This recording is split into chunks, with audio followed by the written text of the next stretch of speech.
Sejam bem-vindos a mais um episódio do podcast do Manual do Homem Moderno, o seu melhor amigo na internet. Meu nome é Edson Castro, jornalista e apresentador, e hoje eu tô aqui muitíssimo bem acompanhado do Altair de Souza, psicólogo, mestre e doutor em psicologia experimental pela USP.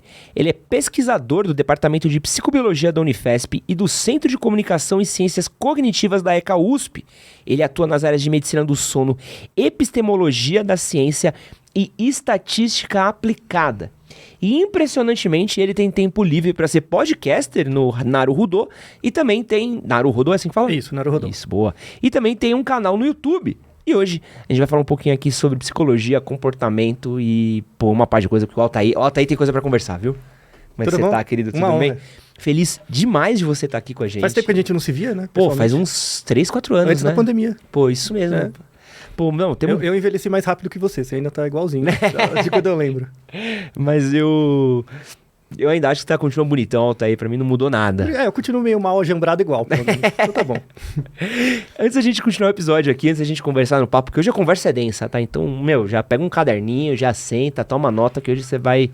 Se você não sai com nada desse episódio, mano, nenhum outro episódio vai te adicionar nada, porque hoje o convidado é bom. Quero só dar uns recadinhos pra vocês, de deixar o like nesse episódio daqui, que fortalece demais a gente. Se possível também compartilhar. Compartilha no grupo do WhatsApp, compartilha no grupo do Telegram, compartilha nos seus stories. Me marca, @EdsonHCS nos stories, que eu adoro ver quando vocês marcam a gente aí nos episódios que vocês compartilham nos seus stories. Também deixe sua avaliação nas plataformas de áudio. Você pode deixar a nossa avaliação ali no Spotify, clicando em 3 pontinhos, vai ver a opção de avaliar. Ou também em plataformas Apple, avaliando o episódio inteiro. A gente tá em qual lugar? 13º em Sociedade e Cultura, né? No Spotify? Spotify. E chegamos a quanto, geral? 72 no geral do Spotify? Beleza. Pô, tamo bem. Pô, ótimo. Que é isso, pra quem voltou a produzir esse ano o podcast, vamos... Excelente. Foi bem. Esse ano não, ano passado, né? Que esse episódio vai sair em 2024. Esse aqui, tamo aqui nas fronteiras do tempo, Brasil. Sim. Mas enfim, perguntinha da semana do episódio. Qual a perguntinha do episódio pode ser? Ixi, hoje é complicado, né? Qual que você acha que é a área da sua vida que a sua mente mais atrapalha? Essa é boa, né? Que a sua cabeça não te ajuda. Então, uma muito boa. Vou falar pra você que eu fui fazer a pauta aqui. Eu fui pra tantos lugares que me deixou alarmado. Então, a gente vai falar de muita coisa, vai passar por muita coisa, então eu quero começar um pouquinho falando mais a parte de psicologia mesmo, que acho que vai ficar um pouco mais fácil da gente conversar, né? Beleza. Tava lendo uma notícia que Nova York agora tá oferecendo terapia grátis para adolescentes. Então eles começaram um serviço de terapia online, mas estão dando sessões de terapia para adolescentes. E eu tenho visto que os cuidados com saúde mental, eles estão se tornando cada vez mais uma pauta recorrente. Então a gente tem visto planos de saúde falando disso, a gente tem visto empresas falando muito disso. A saúde mental é o novo cuidado que a gente tem, do mesmo jeito que a gente tinha preocupação com os planos de saúde no século passado, agora cuidar da nossa cabeça é a nova preocupação da sociedade? Sim, porque o ambiente externo se tornou mais inconsistente. Então, assim, existe um paradoxo, né, que é bem interessante. Imagina, é difícil imaginar, mas tenta imaginar como foi no seu colégio, a época da Idade Média, tá? Então, você nascia numa família, você era meio predestinado a ficar naquela família, você ia casar com alguém próximo geograficamente de você, você já tinha uma religião, era impossível você ser ateu, por exemplo, né? Você já estava dentro de um contexto. A ideia era você não ser muito burro e ficar ali dentro de uma estrutura que já era bem delimitada para você, né? Raramente você ia conseguir transcender isso. Esse é o tipo de vida, com os olhos de hoje, parece um tipo de vida muito triste, muito limitada. Mas aquelas pessoas daquela época, dos anos 1600, 1700, elas tinham aquilo como uma vida muito feliz, porque era previsível. Você tinha previsibilidade. Então, hoje a gente tem um conflito interessante entre falta de previsibilidade e direito à liberdade. Então, hoje, o menor grau de liberdade que a gente tem é poder escolher qualquer coisa.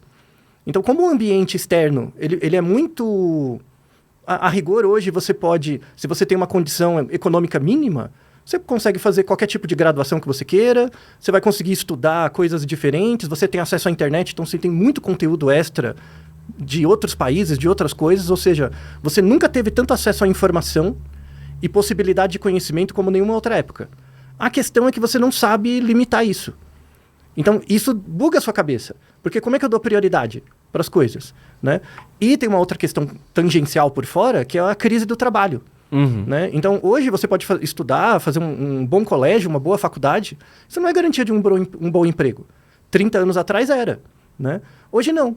Né? Então, essa sensação de incerteza, inclusive tem um trabalho recente desse ano mesmo, um trabalho qualitativo, que mostra que nos últimos 10, 15 anos a gente teve uma grande expansão do ensino público universitário, então abriu universidades em vários lugares, né, nos últimos 15 anos, só que agora, para vários cursos, tem falta de vaga.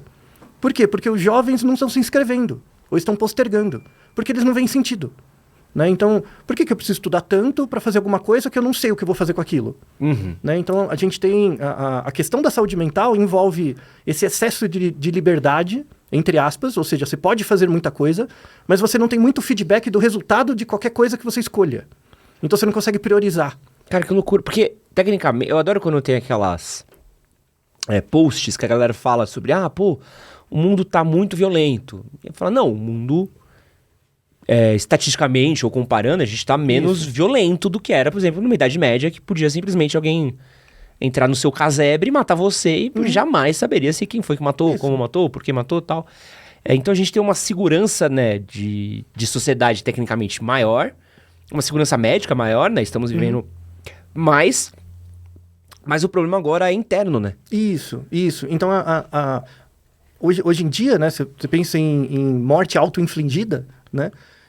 Isso já passou vários tipos de câncer, só não passa doença cardiovascular, que é o mais comum. Mas está chegando muito perto, é a terceira, quarta causa de morte hoje. Meu Deus. Né, no mundo. E por quê? Porque o mundo está muito bom. O mundo protege você de muitas coisas, né? Com vacina, com segurança. Parece engraçado, né? Mas, por exemplo, na Idade Média, se eu mato alguém, como é que alguém me identifica? Não existia impressão digital, a não ser que seja uma testemunha que veja... Eu nunca vou ser pego. Eu mudo de cidade, eu mudo de 100 quilômetros, ninguém me acha mais, né? Então, se as pessoas não me conhecem, eu não tenho nenhuma outra identificação que não seja a minha própria imagem. Então, a impunidade era muito maior, mesmo. Só que isso não limita a violência que você pode gerar dentro de você mesmo. A insatisfação, né? Então, existe uma segurança maior do ambiente à custa de uma introjeção da falta de existência, de liberdade, de desejo individual. Então, por exemplo, se a gente vivesse numa teocracia, que tem o Estado e a Igreja é a mesma coisa, você se sentiria menos incomodado, em média, do que você se sente hoje. Porque tem várias coisas que para você não ocorre.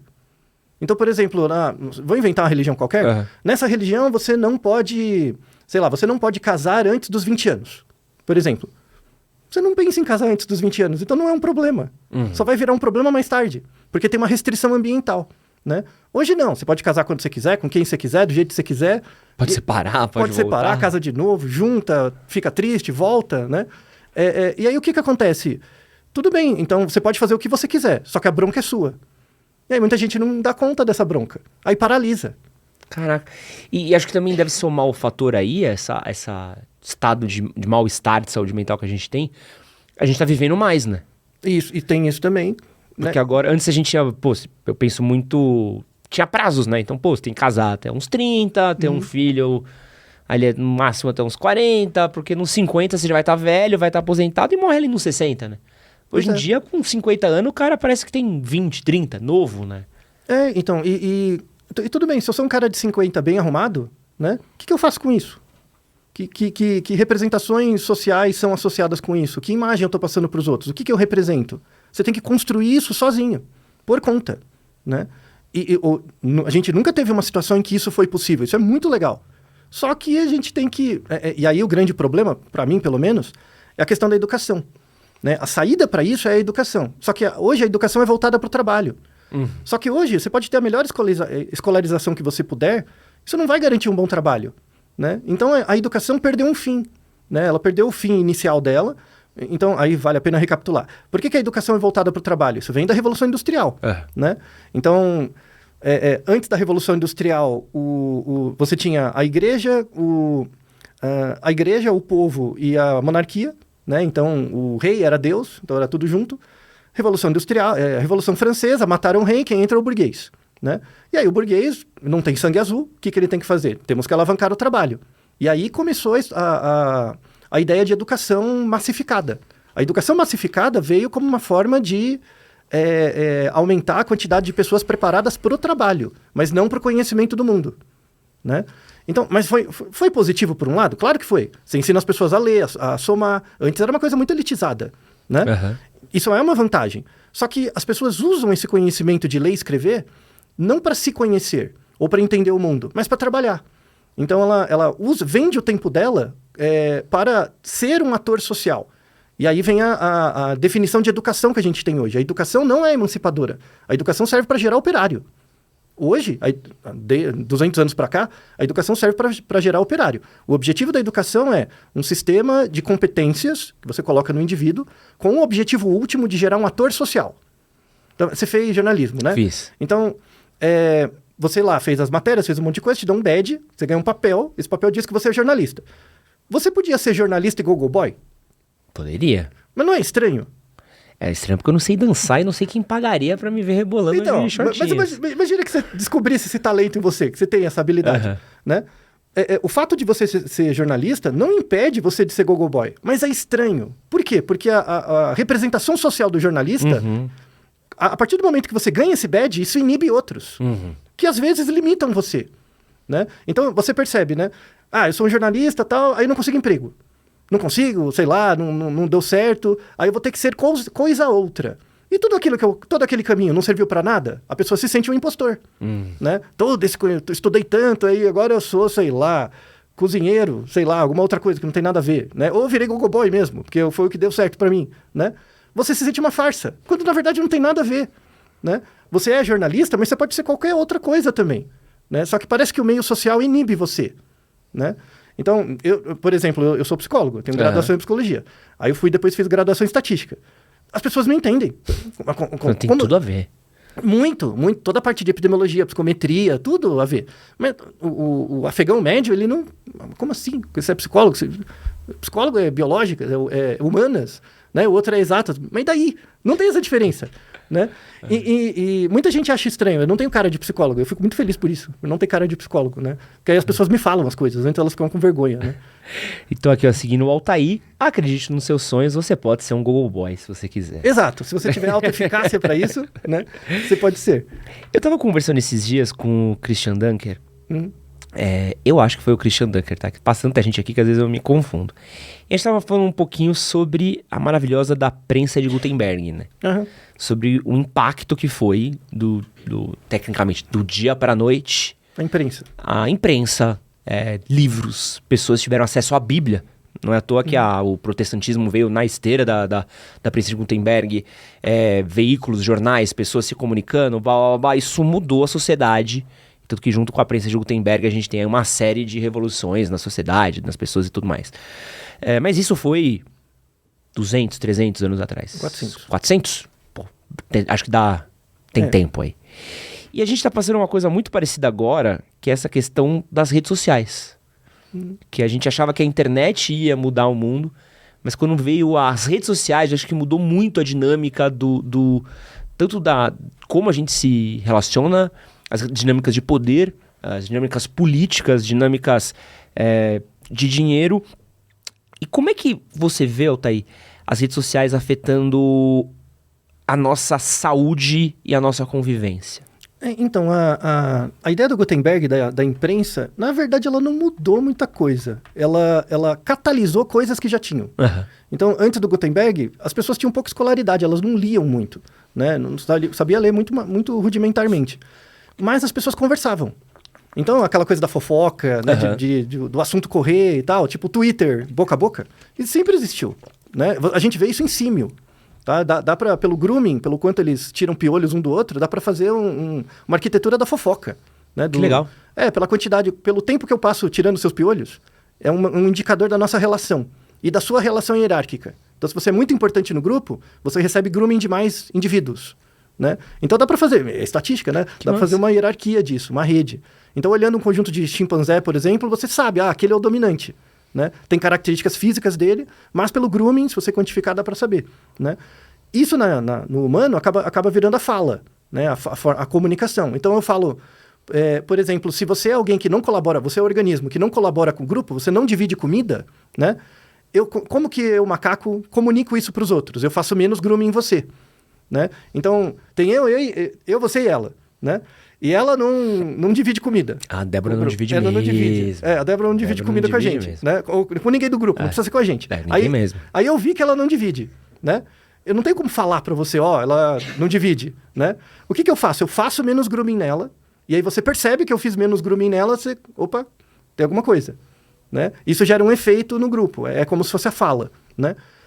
Durante centenas de anos, até milhares, essa coisa da fala, né, dos assuntos que corriam, acontecia.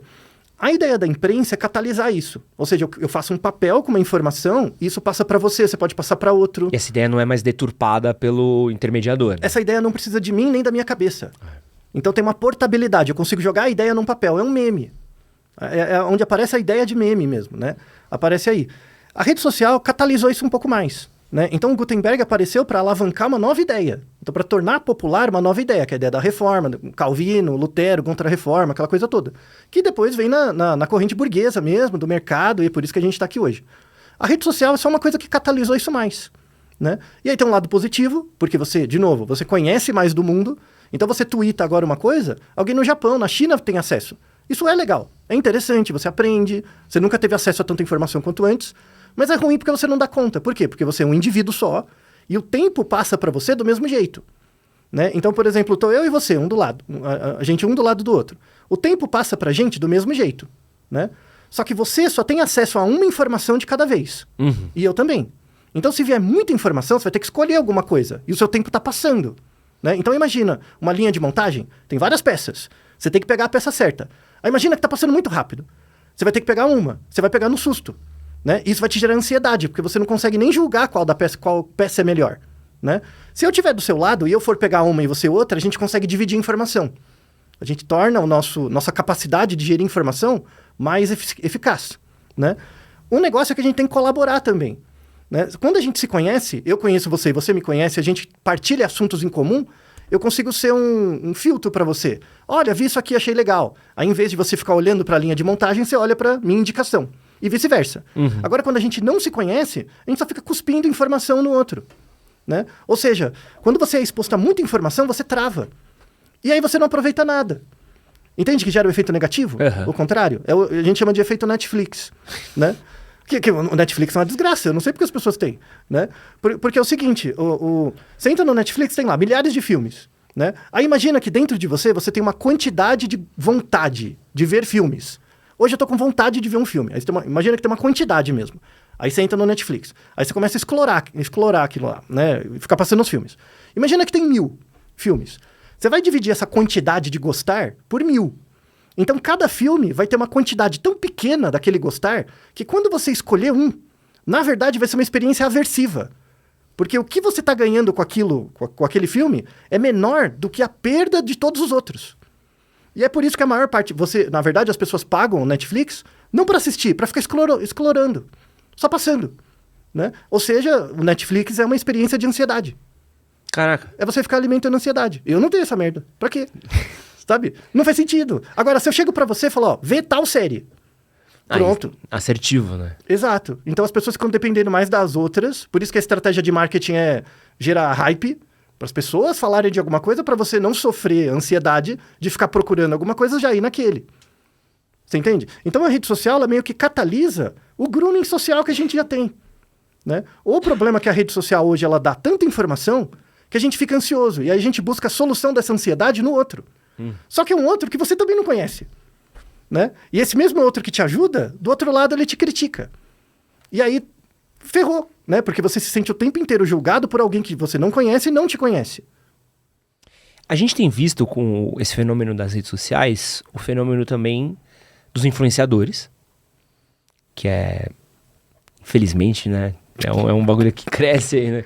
E faço parte desse grupo, mas é difícil, né? E o Beriza. O Beriza. Mas também essa cultura dos coaches, dessa cultura dos cursos, das curas milagrosas, dos métodos maravilhosos que ninguém nunca... a indústria não quer que você saiba esse segredo para perder 20 quilos em uma semana. Como é que pra você que tá no meio científico dar de cara com tanta pseudociência, os coaches quânticos, o coach magnético, tudo que é tipo de coach que tem hoje em dia. Como é que vocês lidam com essa pseudociência sendo disseminada por aí? A gente não lida. Tipo, é alheio, né? É que assim, o xamanismo sempre existiu e sempre vai existir. Sempre. Quando você vai no médico, você tá doente. Você tá com sintoma, tá com dor, você vai no médico. Aquele médico, ele pode ser bem informado ou não, você vai acreditar na conduta dele, porque ele tem um lugar social que representa esse suposto saber, né? Então, mesmo que você seja médico, você vai no médico com essa posição subserviente mesmo. Então, o xamanismo, ele é indispensável. Quando eu falo xamanismo, você estar numa relação com uma entidade, uma pessoa, que supostamente sabe mais que você, tá? Então, quer ver um exemplo bem besta? Treino. Tá. Né? Aqui o canal fala bastante de exercício, coisas assim, né? Treino. Uma coisa é você fazer o seu próprio treino. Até quem treina profissionalmente tem esse problema. Você vai lá, eu fiz meu esquema de treino, eu vou lá, treino. Tá? Isso é uma coisa. O treino fica muito mais eficaz quando tem o treinador. E você entra lá e fala, eu não quero pensar, dá o treino e eu treino. Né? O treino rende muito mais, você não precisa pensar. Essa mesma relação que a gente cria com exercício, que é uma coisa mais simples, a gente cria com médico, com psicólogo, com coisas desse tipo.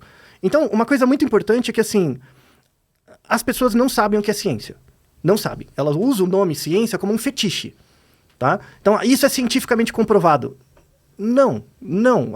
Esse nome cientificamente comprovado não faz sentido. Se o indivíduo não sabe o que é ciência, então a gente tem que definir o que é ciência. Tá? Eu defini educação. Né? Educação é um sistema de competências desenvolvidas para um sujeito para ele ser um ator social. Logo, para formar um operário. Isso é educação. Tecnologia. O que é tecnologia? É o meio caminho. Tecnologia é o resultado da aplicação do método científico. Carro, câmera, celular, microfone. Isso é tecnologia. Tá? As pessoas não gostam de ciência. As pessoas gostam de tecnologia. E elas confundem. O novo celular, o novo jogo, isso é ciência. Coisa nenhuma. Isso é tecnologia. Tá? A ciência não é uma coisa que as pessoas em geral gostam. Por quê? Porque a ciência não é feita para você. A ciência é feita para, em média, as pessoas parecidas com você. Então, por exemplo, eu descobri um novo analgésico, tá? Você está com dor, ele reduz a sua dor, tá? Se você está com dor, independente de quem você é, em média, o seu organismo é parecido com o organismo de outras pessoas na população. Então, você caiu, machucou o joelho, sei lá, você toma lá um analgésico. Ele vai reduzir a sua dor, independente do quanto você acredita nisso, tá? Essa é a aplicação do método científico, essa é uma tecnologia. Agora pensa no chá da sua avó. Pensa quando você era criança, sua avó fazia um chazinho para você. Aquele chá da sua avó, ele não funciona para todo mundo, ele funciona para você. Só para você, né? O problema é que as pessoas confundem isso. Uma coisa que remete à história dela, e por isso tem uma eficácia individual, com algo que reflete a média das pessoas como ela. Né? Então, uma coisa é o remédio formal, outra coisa é o chá da planta, de sei lá o quê, o ritual, né? O que acontece, né? Então, o que seria a ciência formalmente? A ciência não é algo observável. A ciência é um método, é um jeito. Então, uma definição, assim, moderna de ciência, a ciência é a aplicação do método científico em um agente que se auto-observa. Então, por exemplo, dentro da academia, você tem pessoas com mestrado e doutorado que são muito boas para escrever artigos. O cara coleta os dados, analisa, escreve o artigo, publica. Ela é uma maquininha de artigos. Esse indivíduo que produz artigos de uma forma operacional, ele é cientificamente educado? Não. Porque ele não usa o conhecimento que ele está gerando para se observar. Né? Então, a ciência é algo que é um tipo de conhecimento metodológico que necessariamente muda você. Tem que te mudar. Né? O problema, e aí volta na questão da educação. Qual que é o problema da educação? Ela é voltada para o trabalho. Né? Hoje a gente está tendo crise de trabalho. A ideia e a nossa saída é que a educação se volte para o indivíduo. Né? E eu sempre falo isso, assim, é muito comum. Deixa eu dar um exemplo. Se ficar muito abstrato, você me fala, tá? Pensa, por exemplo, você lembra no colégio que você estudou um negócio que chama função? Uhum. Lembra que tinha dois conjuntos, duas bolinhas Sim, e um sim. setinha ligando? Você lembra do desenho? Sim. Você deve lembrar do professor. O inferno da Isso. função. Lembra da função injetora, sobrejetora, aquelas coisas? Que é um negócio puta abstrato, você não entende, você decora pra prova, tá? Eu quero te dar uma definição de como você consegue usar esse método de função pra observar você mesmo, tá? Quantos anos você tem? 36. Pensa uma outra pessoa com 36 anos, tá? Idade não é um número. Isso é uma coisa bem contraintuitiva, tá? Quando você fala que você tem 36 anos, isso não é a sua idade. O número 36, ele não é a sua idade. Porque tem várias pessoas que têm 36 anos, mas não são igual a você, né? Idade, a experiência fenomenológica da idade em você é um evento. Então você é um indivíduo num espaço de probabilidades que tem lá 36 anos de idade, tá? Mas a sua idade 36 é diferente da minha idade, por exemplo, quando eu tinha 36, tá? Então, o que acontece? Imagina aquelas duas bolinhas, tá? Você tem uma daquelas bolinhas, é o espaço de eventos. Então, imagina o ambiente onde a gente está, tem várias coisas acontecendo. A gente está aqui, tem lâmpadas acesas. Não pode, do nada, uma lâmpada apagar? Então, a lâmpada pode acender ou apagar. Não pode chover ou não? Então, estamos num espaço de eventos com várias coisas que podem acontecer. Pode chover, pode cair alguma coisa, alguém pode espirrar ou não, tá? Eu posso esquecer o que eu estou falando. Tudo bem? A gente está num espaço de eventos, tá? Nesse espaço de eventos, um conjunto, quais são as operações possíveis nesse espaço de eventos? São coisas que você viu no ensino médio. Lembra a teoria dos conjuntos? União, intersecção, complementar, tá? Eu quero pegar um espaço de eventos e para cada evento eu quero atribuir um número. Então eu vou fazer um outro conjunto, ligar uma seta e para o evento idade do Ed, eu quero colocar o evento idade do Ed, eu quero associar com um número no outro conjunto. E no outro conjunto vai ter um número, 36. Tudo bem? Esse é o conceito que em estatística a gente chama de variável aleatória. O que é uma variável aleatória idade? A variável aleatória, ela é uma função que pega o evento de um indivíduo e coloca na reta real por meio de um número. Então, no fundo, aquilo que você aprendeu no ensino médio de conjunto e tal, tem um monte de aplicações. Se você parar para pensar que tudo que você quantifica em você, peso, altura, idade, renda, na verdade não é você, mas um evento, e que tem outras pessoas parecidas que compartilham desses números, dessas variáveis aleatórias, você consegue usar isso para se observar. Então, por exemplo, eu tenho 42 anos, né?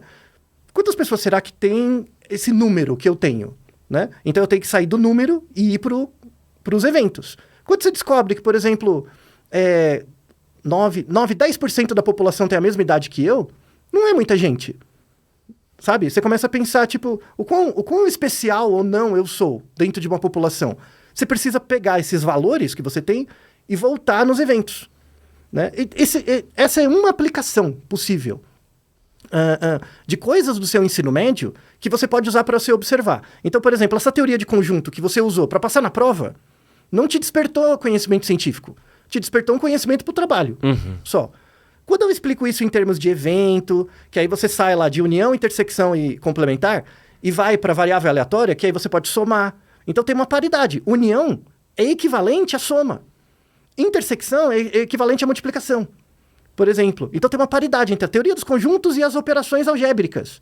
Por exemplo, o fato de você perceber, e deve ter gente da nossa audiência que é de exatas, o cara fez faculdade de engenharia e nunca pensou nisso. Você acredita? O cara faz a faculdade de engenharia inteira, de forma operacional, trabalha em empresa, ganha salário, e nunca pensou que tem uma paridade entre a teoria dos conjuntos e a álgebra.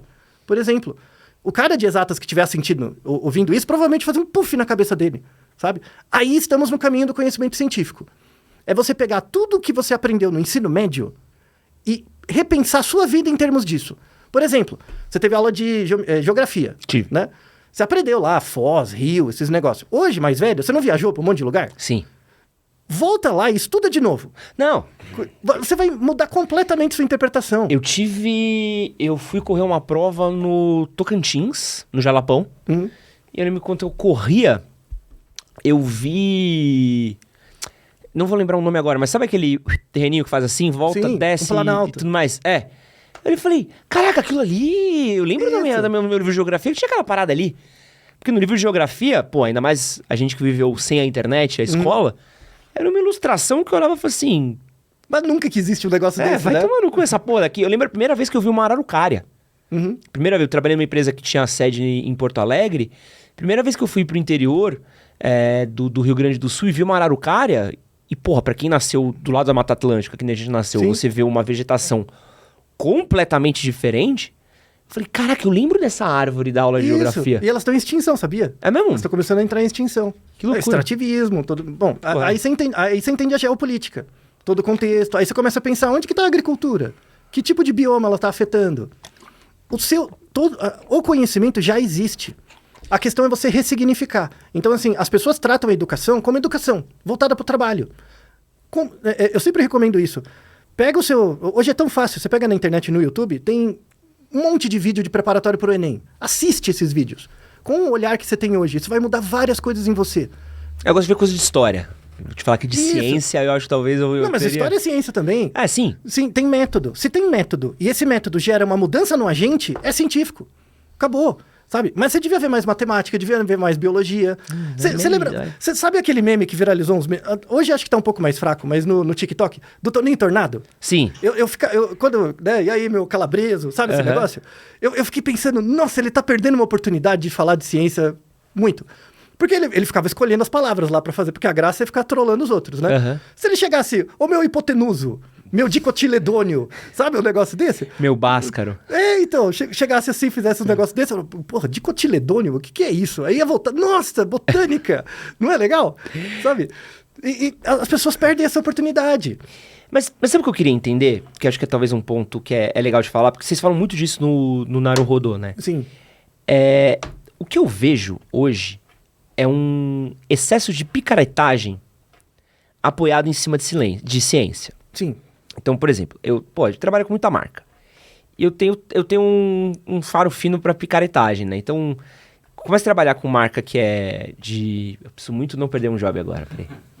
Produtos alternativos? Não, de produto de beleza, de produto de cuidado, bota lá. Dermatológico. Clinicamente comprovado, cientificamente comprovado. E vem o asterisco. Aí você vai ver o asterisco, segundo a pesquisa, e eu sou curioso.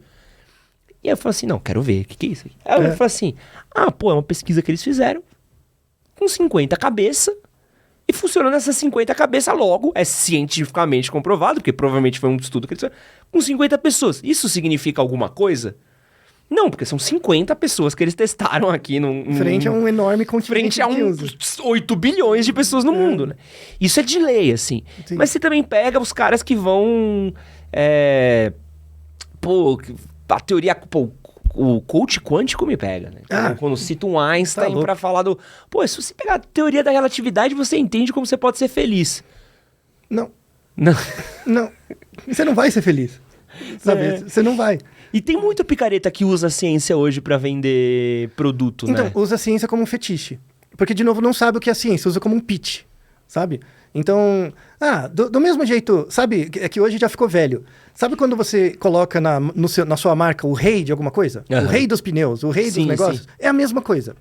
Você usa como um fetiche, a ideia de rei, né? O rei do sanduíche de queijo, né? Isso é um fetiche. Agora, o novo fetiche é isso, é cientificamente comprovado, a ciência diz, né? Só que não é, a ciência não diz nada. A questão é, toda a ciência é feita por um agente, utilizando um método. Quer ver uma coisa que me deixa mais bravo do que isso, os coach quântico? Porque é o xamanismo que sempre vai ter, só trocou de roupa, né? Essas coisas baseadas em evidência. Você já ouviu falar? Psicologia baseada em evidência, não sei se te pegou na sua bolha. Não. Né? Então, medicina baseada em evidência, psicologia baseada em evidência, é uma coisa que sai de dentro da academia mesmo. Por exemplo, a formação em psicologia em média no Brasil é muito ruim. Né? Então, você nivela por baixo, meu Deus do céu. É por isso que a gente trouxe o Altair, tá, gente? Não, tem o Naruhodô sobre isso. Essas passaportes aqui porque a gente trouxe o Altair. Não, mas não tem nem o que dizer, é triste. Não, eu falo mal da minha área. Não, eu falo mal de publicidade, que eu já dei aula na publicidade. Também pode, mas aí pode. Então, bom, não devia, né? Mas enfim, é que é onde gera o dano, né? Então, você é mal formado em psicologia, você afeta a pessoa próxima de você. Você é publicitário picareta e não percebe o efeito do que você faz, não quer dizer que você faz uma má publicidade. Você faz uma publicidade muito eficaz, só que você não avalia o risco. Então você zoa o cara lá longe. Mas o pessoal sabe. Eles só não se importam. Desde Goebbels, eles já sabem, a Blaze tá aí, é isso. Nossa, isso aí é um outro problema também. Mas depois a gente volta. Eu tava fazendo uma pesquisa exatamente sobre Bet, essa merda. Também que é um problema de saúde pública enorme. Vamos voltar aí pro ciência baseada em fatos. Então, essa questão do baseado em evidência acabou virando um pitch também. Então, nós temos aqui um curso de psicologia baseado em evidência, né? Só que qual que é o problema? Tem a ver com a discussão sobre racionalidade, né? Então, que é uma outra bobagem que as pessoas pensam. Eu tenho que ser racional, eu tenho que agir racionalmente. Isso é uma bobagem, você nunca vai ser racional na sua vida. Todo comportamento é emocional, né? Então, o que seria a ideia de pensamento racional? O pensamento racional, ele é uma coisa que você faz baseada num método ou numa razão, e toda razão é ligada numa evidência, tá? Então, eu acho certo tomar água de manhã. Por exemplo, isso é um comportamento. Esse comportamento é ligado a uma racionalidade, que é ligada a uma evidência. Eu li um artigo dizendo que é bom tomar água de manhã, por exemplo. Tá? O jeito simples é esse. Só que o problema é que toda evidência é ligada a um método. Então, deixa eu dar um exemplo. Imagina que eu sou farmacêutico. Então, eu sei como produzir e testar remédios. Tá? Ou seja, toda a minha formação é para desenvolver um método de como testar um remédio, que é num ambiente controlado, né, laboratorial, né, mesmo que seja uma fase 3, 4, é bem controladinho, a amostra das pessoas e tal, mas imagina que eu sou muito bom nisso. Ou seja, qualquer remédio eu consigo lançar e sou bom, tá? Eu vou conseguir gerar evidência a partir disso? Vou, mas a evidência é ligada a um método farmacológico. Eu não sou capaz de discutir um estudo em sociologia, porque sociologia usa outros métodos e tem outro tipo de evidência. Tá? E aí o que acontece? Como eu tenho uma formação baseada em evidência, eu não reparo que essa evidência é ligada a certos métodos, né? Aí acaba virando time de futebol. O que é do meu método, eu acho que é evidência. O que não é do meu método é lixo. Tem um exemplo de coisa que tá rolando agora em cima disso? A psicologia, por exemplo. Tem muitos protocolos de tratamento em psicologia que são baseados em ensaios clínicos randomizados. Então eu vou fazer assim, eu pego um grupo de pessoas e faço uma certa terapia, um outro grupo eu não faço, ou faço um controle, né? E aí eu observo antes e depois da terapia, né? Avalio antes, faço a terapia ou placebo, avalio depois. Isso é o delineamento básico simples do RCT, né? Do ensaio clínico randomizado. A ideia é que a pessoa que fez o tratamento melhore em relação ao placebo que vai ficar estável. Seria algo assim, né? Isso ajuda a testar efeito de terapia, efeito de remédio, ajuda. Só que no mundo real, né, quando eu vou selecionar as pessoas para um estudo clínico, eu tenho que selecionar a mesma quantidade de homem e mulher em cada grupo, idade, eu tenho que randomizar e padronizar os grupos. No mundo real isso não acontece, é a vida bandida, né? Ou seja, um estudo que num RCT pode dar muito certo, tem que ter um tamanho de efeito grande. Por quê? Porque eu sei que quando eu jogar o estudo na população, o efeito vai diminuir, porque a população varia mais, percebe? Então, ou por exemplo, pensa em um estudo em economia. Eu quero aumentar o valor do Bolsa Família. Qual vai ser o impacto disso na economia? Né? Não dá para fazer ensaio clínico randomizado. Eu vou pegar um grupo, dar o Bolsa Família e outro grupo não dá. Qual que é o impacto ético disso? Percebe? Então tem estudos em algumas áreas que não dá para usar um método de outras. E aí eu sou especialista em RCT. Você não está sendo cientificamente acurado, porque você não está usando o método que eu conheço. Que é bobagem. Puta... Mas isso é uma complicação... Muito.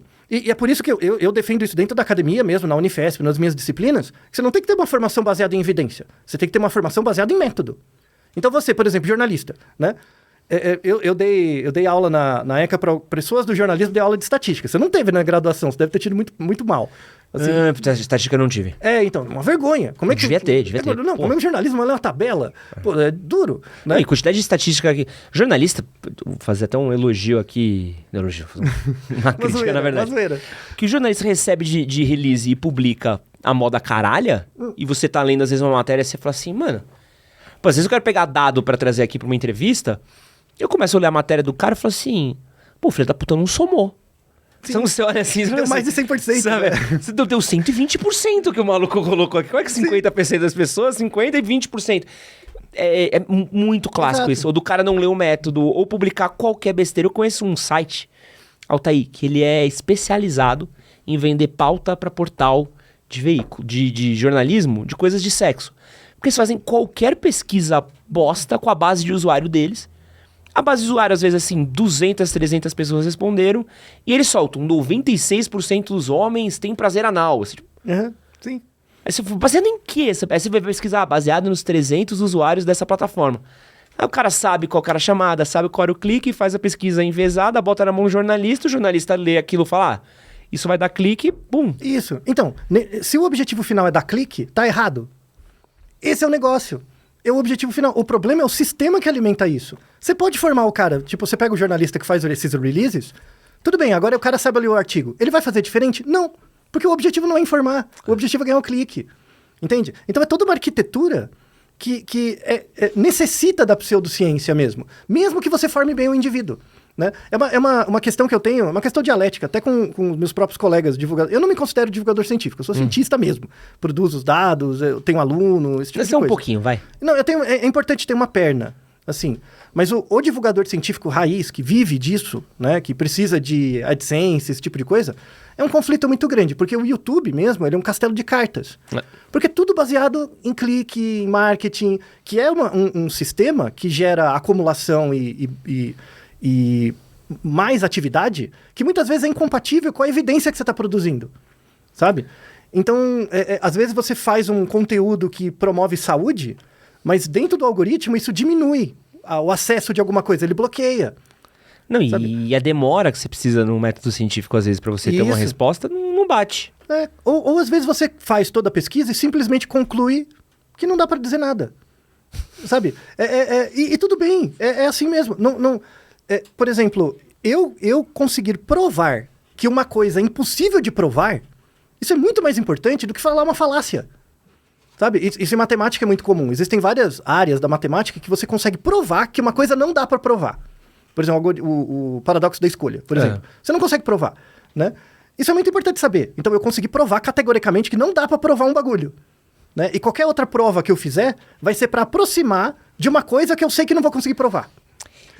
Percebe? E sabe o que eu acho que acontece? E aí, trazendo para o mundo dos não cientistas do dia a dia, a gente vê muita coisa rolando que acaba sendo, pesquisa da USP fala do não sei o quê, pesquisador fala tal, avanços em tal.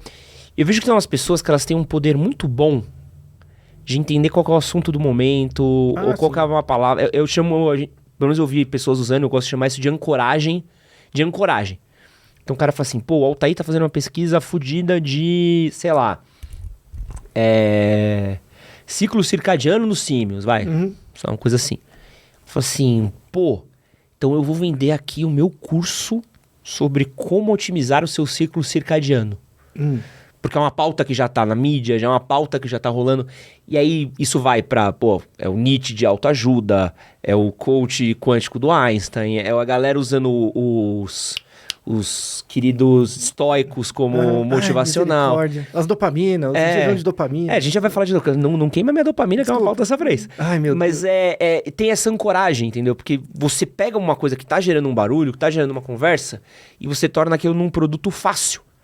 Porque, eu já li alguns artigos pesquisando pra pauta, pesquisando pra coisa, e eu vi isso exatamente o que você falou. Eu já li artigo que eu terminei de ler e falei assim, legal, o cara não concluiu nada. Tá bom. Beleza, então tá bom. E acontece. Eu falei, tudo bem, talvez não devesse ser esse que eu devia ter lido, né? Eu precisava de outra coisa, mas beleza, aqui eu entendi um pouco do raciocínio. Mas pro afegão médio, Então, mas você percebe que esse é o método do Gutenberg? É. Então, o Gutenberg criou a imprensa. O que ele vai escolher imprimir? É esse cara. Ele vê lá o que tá falando, eu vou escolher imprimir isso. Né? Então, percebe que o Gutenberg não trouxe nada de novo, é só uma reprodução. Uma reprodução de algo muito antigo, que tem dezenas de milhares de anos na gente. Que tem um Naruhodô que a gente gravou. Lembra de uma época, um tempo atrás, que tinha uma praia no Nordeste, não lembro onde, que tinha tubarão? Tanto é que teve acidente de tubarão, não lembro, Alagoas, alguma coisa assim. E eles colocaram uma baita placa, tem tubarão, não entra. O gaiato entrava. Aconteceu vários casos da polícia ter que tirar o cara da água, né? Porque ele era burro, né? Um cara burro, tá dizendo que tem tubarão, ele viu do lado dele que comeu o pé do cara e ele entra, né? Aí mandaram a pergunta e falaram, a gente gravou um episódio exatamente por isso, porque pessoas não seguem avisos de perigo, né? Porque e aí tem toda uma discussão, mas a questão é que o objetivo último de você saber alguma coisa, entender alguma coisa, não é para buscar a verdade, é para pertencer a um grupo. O grande argumento, né, que a gente cria para dizer isto é correto, não é baseado na natureza, é baseado ao grupo que eu pertenço. E isso e aí volta na questão de por que a racionalidade é uma bobagem, né? Tudo é emocional. Então, por exemplo, você entra dentro de um grupo do Telegram de antivacina, né? As pessoas ficam falando ali, elas citam médicos, citam artigos, citam alguma coisa. Ali dentro daquele grupo, elas são racionais. Elas são sujeitos racionais que emitem afirmações razoáveis com base em evidência. A questão é que aquela evidência ela é fraca para outras bolhas, mas ali não. Então cria-se um núcleo de racionalidade e você divide ali emoções que são rechaçadas por pessoas de fora. Mas seu objetivo último é pertencer a esse grupo. Quase uma seita, né? Exatamente. Não, a lógica, de novo, volta no xamanismo. O objetivo último da nossa existência, assim, não é entender a verdade do mundo ou a realidade, é sobreviver. E como que a gente sobrevive? Pertencendo a um grupo. Então, a nossa arquitetura, né, de conhecimento é um conflito muito grande você ser cientista. Assim, faz uns 10, 15 anos que eu saí do armário, eu assumi para mim mesmo, não, eu sou cientista, assim, eu assino no papel, eu sou cientista, né? Eu não assino mais, sou psicólogo, sou cientista. E é interessante porque ciência não é uma profissão, né? É bom e ruim não ser uma profissão, porque se é uma profissão tem que ter um lugar social. E o cientista é uma das poucas áreas que você trabalha não para estar certo, para estar menos errado. O tempo todo, né? Porque quando você vai no médico, você está pagando, né? O cara tem que resolver o seu problema. Igual um mecânico. Você vai no mecânico, o cara tem que consertar o carro. Como que meu carro está quebrado? O cientista não. Ó, me dá o dinheiro, me dá os dados. Eu quero saber se A causa B. Eu falo, ó, com base nos dados eu não consigo dizer isso. Não, pô, eu te paguei, tô pagando. Não. O que você quer? Um marqueteiro que crie uma mensagem do jeito que você quer? Ou você quer a coisa como ela é de verdade? Né? Isso não orna muito bem com o papel de uma profissão. Porque toda profissão atende um papel social, onde dentro desse papel social você tem que estar certo. Essa é a merda desse mundo. Você tem que estar certo. Quando a ideia é você estar menos errado. É por isso que tem um monte de gente que faz uma faculdade boa, faz engenharia, vai trabalhar no banco, e é bom, imagina que o cara é bom, ganha um bom dinheiro, chega a 35 anos, o cara perde o sentido da vida. Porque ele é tão acostumado a achar que está certo, que ele vai corroendo ele por dentro.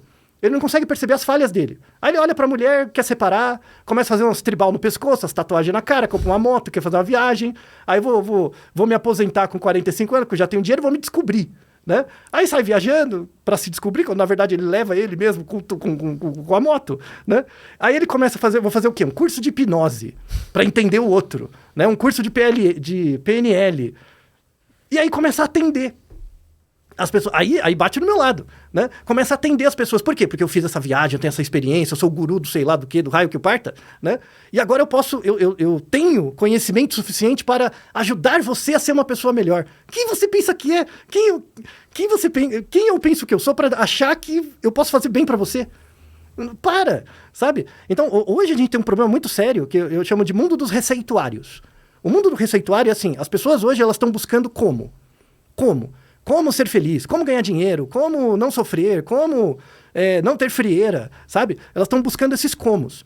Só que elas não percebem que por trás de cada como tem um quem. E o objetivo desse quem é servir para você como um porquê, né? E no fundo você cai num xamanismo. Pô, o que você falou agora é tão profundo que eu acho que precisava... Se a sua fala tivesse escrita, essa é a parte que precisava ser grifada. Porque isso é muito real. Porque eu acho que a gente quer um método, mas a gente não se vê no método também, isso. Né? Por isso que essa ciência que é vista por aí é vazia. E de novo, a questão última, né? As pessoas não querem sofrer. O que é legítimo, claro, que você vai buscar uma situação mais estável mesmo. As pessoas não querem sofrer. Só que o sofrimento, as soluções dos sofrimentos que são trazidos pelo ambiente não é no sentido de fazer você feliz. É no sentido de tornar você apto a continuar produzindo. Então você não pode você tem que ser feliz para continuar produzindo, não para observar você mesmo.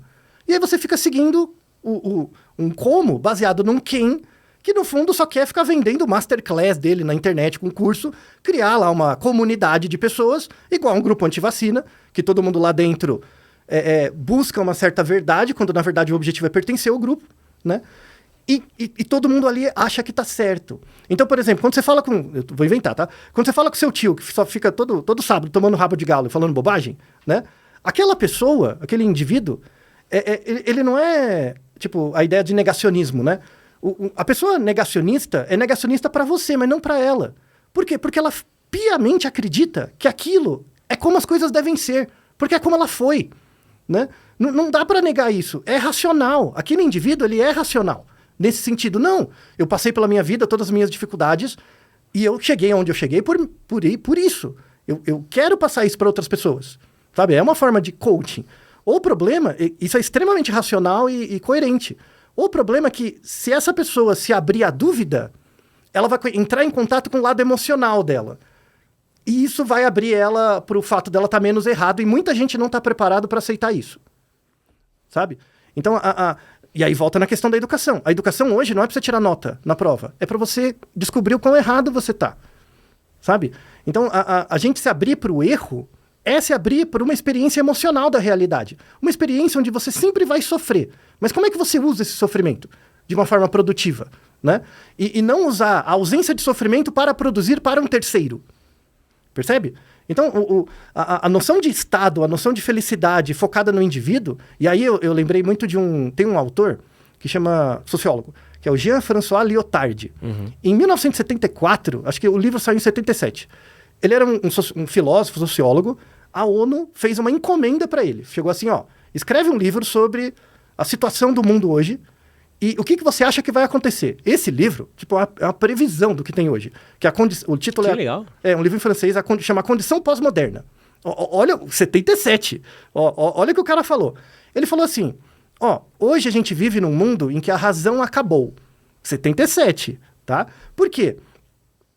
De novo, aí volta, né? Antes da Revolução Industrial, tinha a igreja, então existia uma razão, que era a razão cristã, né? Você vivia segundo os mandamentos, as coisas, estava tudo bem, né?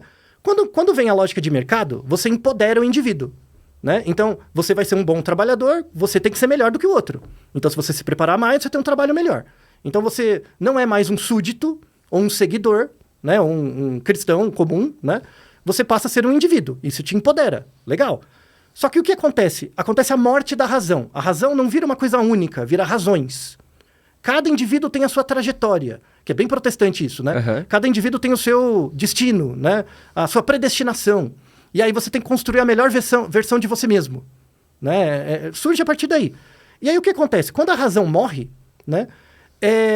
Aparece uma necessidade dos indivíduos que é chamado performatividade. Você tem que performar. Né? E o que é performar no ambiente, né? na sociedade? É você ter um papel social, fazer uma certa graduação, de um certo jeito, estudar de uma certa forma, para assumir uma certa persona. Né? E aí, essa persona vai fazer parte de um grupo. Dentro desse grupo, você tem que performar. Você tem que fazer o que é necessário para estar dentro daquele grupo. E hoje, que ele chama de razão das comunidades. Hoje a gente tem várias comunidades. Cada comunidade tem uma razão interna coerente, mas uma razão externa excludente, né? E isso vai determinar o rumo da política. 77 ele falou isso. Caraca. Que a ideia do político não é fazer um discurso conciliador. A ideia do político é, se eu tiver num grupo do agro, eu vou fazer um discurso, e se eu tiver num grupo, sei lá, de trabalhadores, eu vou fazer um outro discurso, diferente. Mas é para ser diferente por quê? Porque os grupos não conversam. Então eu tenho que ser coerente dentro de cada grupo. Logo, em 77 ele falou isso, que o futuro da política vai ser a polarização. Caraca! Esse livro é fantástico. Fantástico. Já estava tudo escrito, tudo... É o que aconteceu hoje. O que faltava que ele não leu? Ele falou, a tecnologia vai determinar isso. Ele só não falou como, porque não tinha internet. Se visse um Insta, se um Zap, ele já fritava. Pois é. Então, todo esse diagnóstico na academia já estava pronto. A questão é que tem tão pouca gente que usa esse conhecimento para se observar e virar um ator social, que a esmagadora maioria das pessoas vira massa de manobra mesmo. E aí fica retroalimentando esquemas de vida que elas não merecem. Geram uma vida que você não merece viver. Que é a coisa que me deixa mais triste, sabe? É aquela pessoa assim que vive em função de buscar a melhor versão dela mesma. Como se você tivesse dentro de você o seu máximo potencial que está não descoberto. Quando, na verdade, e aí a base da psicologia, você, Ed, nasce da interação com o ambiente. Você não existe em você. Pensa, por exemplo, qualquer memória que você tem na sua vida, qualquer memória, sempre é ligada a um lugar. Pensa uma memória que não tem um lugar. Não tem. sabe? Você emerge do ambiente. É como se você tivesse você, corpo, físico, e o ambiente, isso começa a ciclar. Vai ciclando, ciclando, ciclando, e nesse ciclo, tem inclusive, você pode até... Eu vou te mandar esse link. É um videozinho que chama Hole in the Wall, tá? Hole in the Wall. É um vídeo de uma bicicleta. Eu te mando esse vídeo, você até pode colocar. É uma artista, ela pegou uma roda de bicicleta e colocou um papel recortado, tá? Eu posso te mandar agora? Enquanto eu estiver falando, você abre esse vídeo. Boa. Eu te mandei. Tá. Abriu aí? Abriu. Então, a ideia desse vídeo é o seguinte: aparece uma roda de bicicleta e tem um papel recortado, né? Aí a artista, ela gira a roda da bicicleta. Quando ela gira, não aparece uma ilusão perceptual? Sim. Não parece que o bichinho tá pulando corda, né? Que tá subindo a escada e tal. Imagina que a roda da bicicleta é o seu corpo físico, tá? A sua estrutura física. E o papel é a sua história de vida. Tudo o que aconteceu das memórias da sua vida, né? Se você deixar a roda parada, você vai ter a roda parada e o papel. Onde que nasce o você? Onde que nasce o eu? No giro. No movimento dos dois aparece esse bichinho pulando corda. Esse bichinho pulando corda, ele tá no papel ou na roda? Onde que ele tá? Tá nos dois. Isso, porque ele aparece no movimento. Então, por exemplo, por que é uma asneira? Eu fico puto da cara com esses desgraçados que ficam falando que você nunca encontrou a melhor versão de você mesmo. Porque essa versão não existe. Porque ela emerge desse movimento, né? Então, o que eu faço? Eu trago você para minha igreja, o que quer que seja, qualquer coisa. Eu trago você para minha igreja e eu faço você se observar segundo os meus preceitos do meu grupo. E aí vai aparecer esse bichinho pulando corda, você vai achar que é a melhor versão de você mesmo. Mas não, você está sendo enganado. Esse bichinho pulando corda podia aparecer em qualquer lugar, de formas diferentes. Só que aceitando esse como, ligado a um quem, né? Você está, na verdade, reduzindo a sua potencialidade e acreditando nos preceitos de alguém que não quer o seu bem. Só quer manter você dentro do grupo para manter o grupo vivo, para o indivíduo, que é o dono desse grupo, sentir que a grande missão da existência dele na Terra é isso. É ter esse grupo. Percebe que é uma desgraça? Uhum. O Ernest Becker fala isso, né? Que é um antropólogo. Ele fala que eu gosto muito, um dos meus antropólogos favoritos, o Ernest Becker, né? Ele fala que a grande questão dele, ele sempre estudou a morte, né? Que é o nosso medo essencial, assim, a gente tem o medo essencial da morte. E aí a gente faz tudo para evitar a morte, né? E aí ele propõe que o grande objetivo da vida de uma pessoa, para ela evitar a morte, é virar um herói. A gente quer virar um herói. E aí tem tipos de heroísmo, né? Ele tem 4 tipos de heroísmo. E ele já fala de cara que nenhum deles funciona. Né? Ele é bem bad vibes, mas num jeito good vibes, assim. Uhum. Ele era uma pessoa muito bem-humorada e tal. Tanto é que ele morreu de um câncer super agressivo, assim, de repente. E 10 dias antes da morte, ele deu uma entrevista falando sobre a morte. Assim, é impressionante. Quais são os tipos de heroísmo que a gente faz para fugir da morte? A morte é inevitável, tá? O sofrimento é inevitável. Então, essa busca pelo heroísmo, ela mostra pra gente essa ideia de que o mundo é trágico. A gente quer evitar o fato do mundo ser trágico, né? Porque, imagina, né? O mundo natural.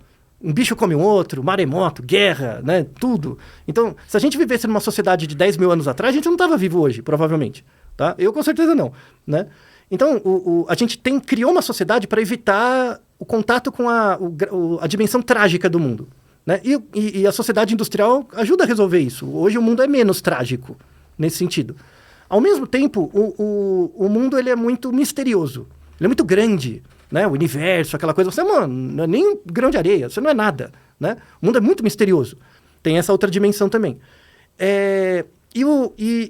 E a gente é muito pequeno em relação ao mundo, no que diz respeito ao tempo. Você nasce com um monte de coisa acontecendo, você vai morrer com um monte de coisa acontecendo. Então, durante a nossa breve passagem no mundo, a gente tem que tentar ser herói. E aí tem 4 tipos de heroísmo. O primeiro heroísmo ele chama de heroísmo religioso. Então, eu vou partir do pressuposto de que eu fui criado por uma entidade e essa entidade quer que eu seja um herói. Né? Eu fui escolhido, eu vim à Terra. Né? Então eu vou tentar ser um bom cristão, seguir os preceitos e tal. Né? Isso dá certo internamente, mas por que isso dá errado? Porque se eu sou um bom cristão, isso implica em negar a existência de um outro Deus. Porque eu fui criado por esse. Pega a questão Palestina e Israel. Uhum. Né? E, tipo, é basicamente isso. São heróis internos querendo para provar o seu heroísmo e o sentido da vida, querer anular o outro, né? Então é um tipo de heroísmo que não ajuda, gera polarização, é horrível, né? Internamente gera alguma salvação, mas como você vai morrer de qualquer jeito, não é uma boa resposta, tá? Então esse é o tipo de heroísmo, o heroísmo religioso. O segundo tipo de heroísmo ele chama de heroísmo cultural, que a gente tem muito, que é o influencer. O influencer é o herói cultural. Então, imagina que eu tenho 1 milhão de seguidores, né? Então, eu tenho 1 milhão de seguidores, aí não já deve ter acontecido com vocês, com certeza. Não é pra você se sentir mal, tá? Porque isso é inevitável, tá?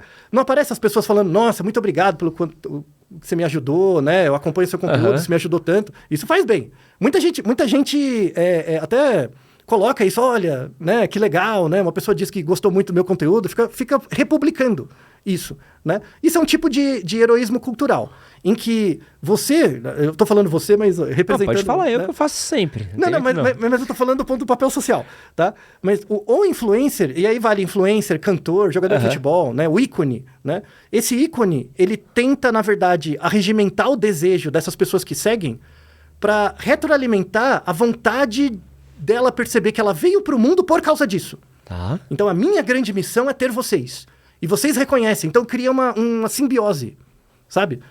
Que é muito falso também. Porque, assim, tem pessoas que legitimamente tentam ajudar as outras. Aí tudo bem. O problema é que você pode ser picareta também, ter isso. Né? Vide pastor neopentecostal. Né? Tudo isso. Você vira uma persona, atrai o interesse de muita gente, cria uma comunidade, justifica a sua existência no mundo com base nisso. Então, você é um herói que tem mais significado. Mas, no fundo, você fica tirando dinheiro de um monte de gente, comprando uns relógios, uns Rolex caros, um negócio desse. Complicado. Né? Também não dá certo. Então, o heroísmo religioso gera polarização. O heroísmo cultural gera essas coisas aí meio, né, muita coisa pseudocientífica. Aí você tem o heroísmo individual, o heroísmo pessoal, né? O heroísmo pessoal é assim... Não, então eu vou fugir, é uma coisa meio estoica. Eu vou fugir de todas as coisas ruins do mundo e vou tentar ser o self-made man. Né? Eu vou seguir os meus princípios, as minhas coisas. Então eu vou tentar ser bom para mim. Então eu vou ser um bom pai, uma boa pessoa, sabe? Alguém fazer as coisas direito, né? Qual que é o problema disso? É praticamente impossível na sociedade você viver por conta própria sem estar sob julgo de algo, sem ter algo que o critique, né? E isso vai te controlar. Seja o trabalho, seja uma pessoa que você está ou gosta, seja a ausência. Você está muito sozinho, também te critica. Serve como autocrítica. Por que eu não sou uma pessoa de valor? Né? Porque eu não tenho possibilidade de ter alguém comigo. Porque não existe essa pessoa, né? E aí isso ataca o seu senso de heroísmo também. Então a sua vida, o próprio Ernest Beck fala disso, né? Que tem muita gente que tem tanto medo de viver, né? Que cria um castelo e acaba paralisada dentro do castelo que ela mesma construiu. Quando a ideia de viver é você estar em movimento o tempo inteiro. E aí tem o último tipo de heroísmo. Que aí você vai chegar pra mim e falar, porra, então não tem solução nenhuma, me ajuda. Que é a minha conclusão até agora. Então, mas não é muito diferente disso. Mas ele fala, né? O último tipo de heroísmo, ele chama de heroísmo real. Né? Você é uma pessoa que eu já sei que fez corridas de rua. Então você já tem uma prova, né, antropológica do que é o heroísmo real. Tá? Você vai fazer uma corrida de rua, não se preocupa com o tempo, tá? Aí você não compra camisetinha, tem um chip, tem aquele número, aquela coisa toda lá. Compra camisetinha, né? Pra experiência ficar mais legal. Aí você deve ter visto isso várias vezes. Começa a corridinha, você vai correndo, aí a ideia é você correr no seu ritmo, né? E não parar. Tá bom, você tá lá, pá. Uma galera te passa, não passa? Uma galera vai passando, beleza. Aí depois de um tempo, não dá aquela sensação, tô em último. Uma galera me passou. Aí você olha pra trás, tem mais gente ainda. Já aconteceu isso? Essa é a experiência do heroísmo real. É a prova pra você mesmo que você é completamente inútil. Insignificante. Quando você está no meio dessas pessoas... Porque isso te liberta. O fato de você perceber que você é insignificante, que tem um monte de gente na frente de você e um monte de gente atrás, mostra que você é necessário. A corrida acontece se você não for? Acontece. Mas você contribui infinitesimalmente. Você é necessário, mas não suficiente. Então, a ideia, né, desse heroísmo real é você perceber que você tem que criar um senso de identidade e jogar isso no vazio. Jogar isso no movimento. Então, por exemplo, no vídeo da bicicleta, né? Por que o bichinho tá pulando corda? Não interessa, ele só tá. Porque ele é gerado a partir do movimento da bicicleta com papel. E ele vai ficar pulando corda o tempo que for.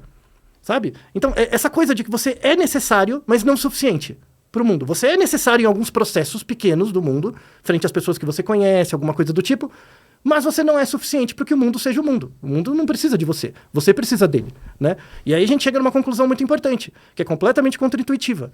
Qual que é um grande problema que a gente tem hoje? Hoje a gente vive num mundo que a gente quer fazer bem para os outros. Isso é uma merda. A pior coisa que você pode fazer é querer fazer bem para alguém. É isso. Chuta uma velha na rua e vamos embora. Então, você querer fazer bem é diferente de fazer mal. Tipo, não assuma... Pensei que tava livre. Não. Pensei que as velhas da Vila Prudente ia ter que lidar comigo não agora. Não ia ter uma, né? Não ia sobrar uma, né? Ó, lembra da matemática? Um C, então, é diferente de um C somente C, tá? Então, assim, deixa eu dar um exemplo. Imagina que a gente não se conhece. A gente se conhece um pouco, mas imagina que a gente não se conhece e eu quero ser legal com você. Quero ser gentil, vou te chamar pra jantar, tá? A gente vai jantar e a gente vai numa churrascaria. Beleza. Imagina que você é vegano. E eu não sei, porque eu não te conheço, né? Ou seja, no fundo, eu vou estar fazendo mal pra você e você nem é capaz de me xingar, porque eu tô te fazendo bem. Percebe? Você nem o direito de ficar puto você tem. Você consegue. Percebe? Então, a boa parte das pessoas, por não conhecer o outro, tenta fazer bem pra pessoa e acaba fazendo mal. Nossa, isso é muito clássico. Muito, muito. Então a ideia é que assim, se eu quero fazer bem pra você, Ed. Então antes disso eu tenho que te conhecer. Eu tenho que te conhecer. Então a ideia é que você só faça bem pras pessoas que você conhece, né? A partir do momento que você conhece um pouco a pessoa, sabe o que ela gosta ou não, você pode fazer bem. Se você não conhece a pessoa, evite fazer mal. Por quê? Pra eu evitar fazer mal pra você, eu tenho que te conhecer. Eu tenho que conhecer o que você gosta ou não pra evitar. Agora, querer fazer bem, tudo bem, eu dar um copo d'água, alguma coisa assim, tudo bem, eu posso ser gentil. Mas fazer bem, você não consegue fazer bem para uma pessoa que você não conhece. Essa é a ideia do heroísmo real. Então, quando você tá lá na corrida, você vê um cara do seu lado mancando, você vai chegar perto dele, tá tudo bem? Você vai conhecer a pessoa e talvez você possa ajudar, né? Se você, por exemplo, vai querer já carrega a pessoa, e você não sabe que a pessoa, por exemplo, é PCD, né? Você tá fazendo mal para ela, você tá sendo um cabaço, sabe? Um otário. Entende? Por quê? Porque você está impondo naquela pessoa uma deficiência que, na verdade, você observa, que não é dela. Percebe? Tá? Então, o grande mal do mundo de hoje é as pessoas querem fazer bem para os outros. Você tem que parar de fazer bem e tentar fazer menos mal. E isso é o sentido do heroísmo real. Mas você sabe qual que vai ser o título do corte, né? À vontade. Pode. Chutar as veinhas, né? Por que tem que chutar uma veia? Né? Quero mudar um pouco de assunto aqui, porque eu quero falar uma coisa que com certeza você tem bastante coisa pra falar, né? Dopamina. Neurotransmissor. A gente tem ouvido muito falar de dopamina é o mal dessa geração, práticas como jejum de dopamina, como domar a sua dopamina. O quanto que esse alarmismo ao redor da dopamina é real e o quanto disso é nossos queridos da pseudociência usando esse instrumento? É uma pergunta retórica, né? Tipo, você é a sua dopamina? Não, você tem um monte de funções. Por exemplo, o dopamina é um neurotransmissor excitatório. Por que não é a glutamina? Por que não é a serotonina? Sabe? Por que não é, sei lá, ocitocina?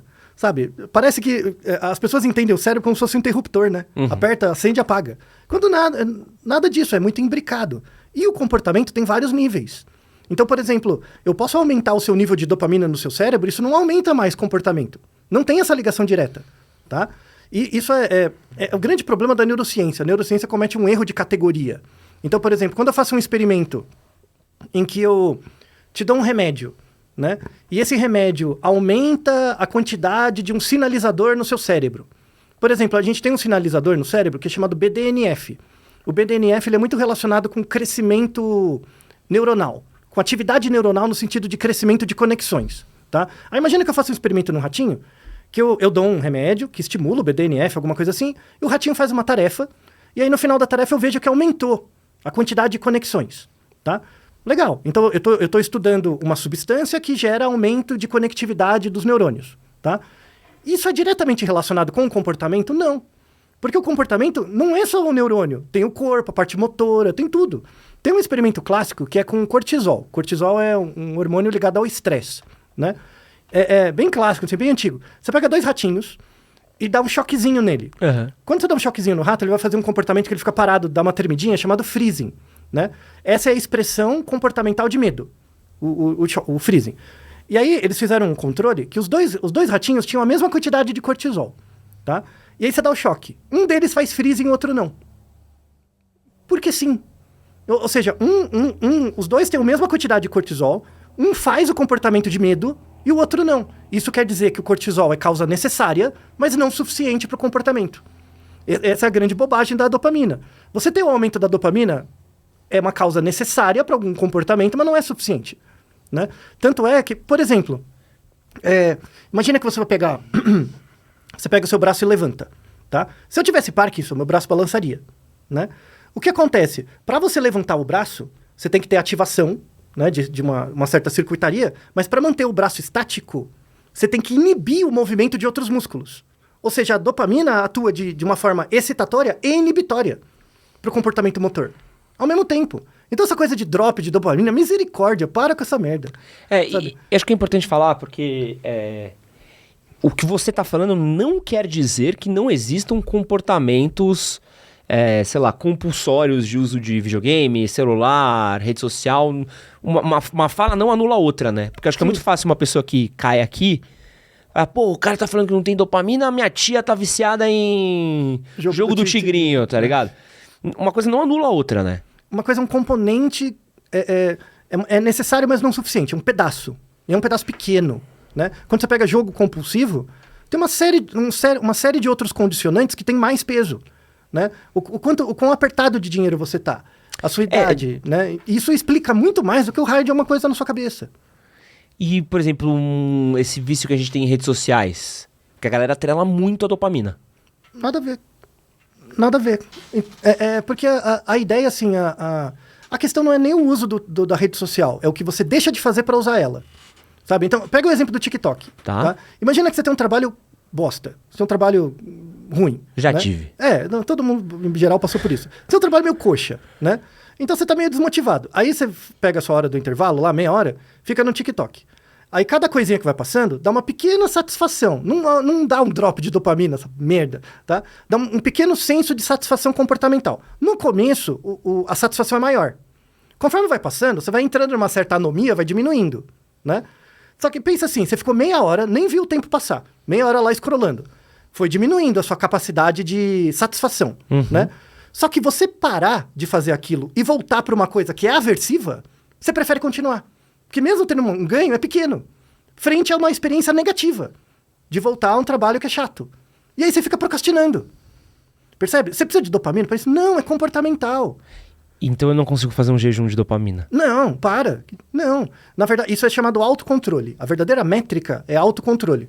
É você ser capaz de esperar para ter um ganho maior no futuro, frente a um ganho menor agora. Essa é a ideia de autocontrole. Não tem a ver com dopamina, com jejum, com nada disso. Uma galera ganhou dinheiro com isso aí, hein? Pela estratégia evangelizadora que a gente falou antes. Então você pega esses dogmas, dopamina, exercício, maromba, o que você quiser, transforma isso em mandamentos. Lembra o fim da razão? Né? A performatividade? Eu vou criar uma nova religião. Ela tem baseado em regras que são bem claras, bem diretas, assim. Você não questiona, porque esses são os preceitos para fazer parte do grupo. E aí, se você entende eles, você vai ser racional. Para poder entender a realidade como ela é de verdade? Não, para pertencer ao grupo. Né? E, na verdade, não é nada além de um processo evangelizador. E tem pessoas que melhoram? Tem. Esse que é o negócio. Por que religião neopentecostal, apesar de você ver que claramente é um negócio zoado, tem gente que melhora e dá testemunho de verdade. Por quê? O cara tá lascado na vida. Não tem dinheiro, não tem autocontrole, droga, cachaça, né? Quando ele entra na igreja, a igreja restringe o ambiente dele. Ou seja, ele não consegue operar. Você controla o ambiente, diminui. Ele volta a ser um cidadão da Idade Média, em que a religião está controlando. Então, o espaço de variação comportamental dele começa a ficar menor. Né? É como se eu pegasse essa roda da bicicleta e girasse numa velocidade diferente. Cara, que de uma certa forma, às vezes... Funciona. É uma bosta, mas funciona, né? No curto prazo, funciona. A pessoa melhora. Né? O problema é que ela não entende o mecanismo. Ela não entende esse mecanismo, que na verdade é você pega um indivíduo que tem muitas possibilidades de se comportar, coloca ele num ambiente restrito, de religião, de coisas, né, bem restritas, de dar o seu dinheiro, né? Dá lá 10% todo mês. Ah, mas eu só ganho R$100. Dá R$10. Porque aí você começa a trabalhar com a falta.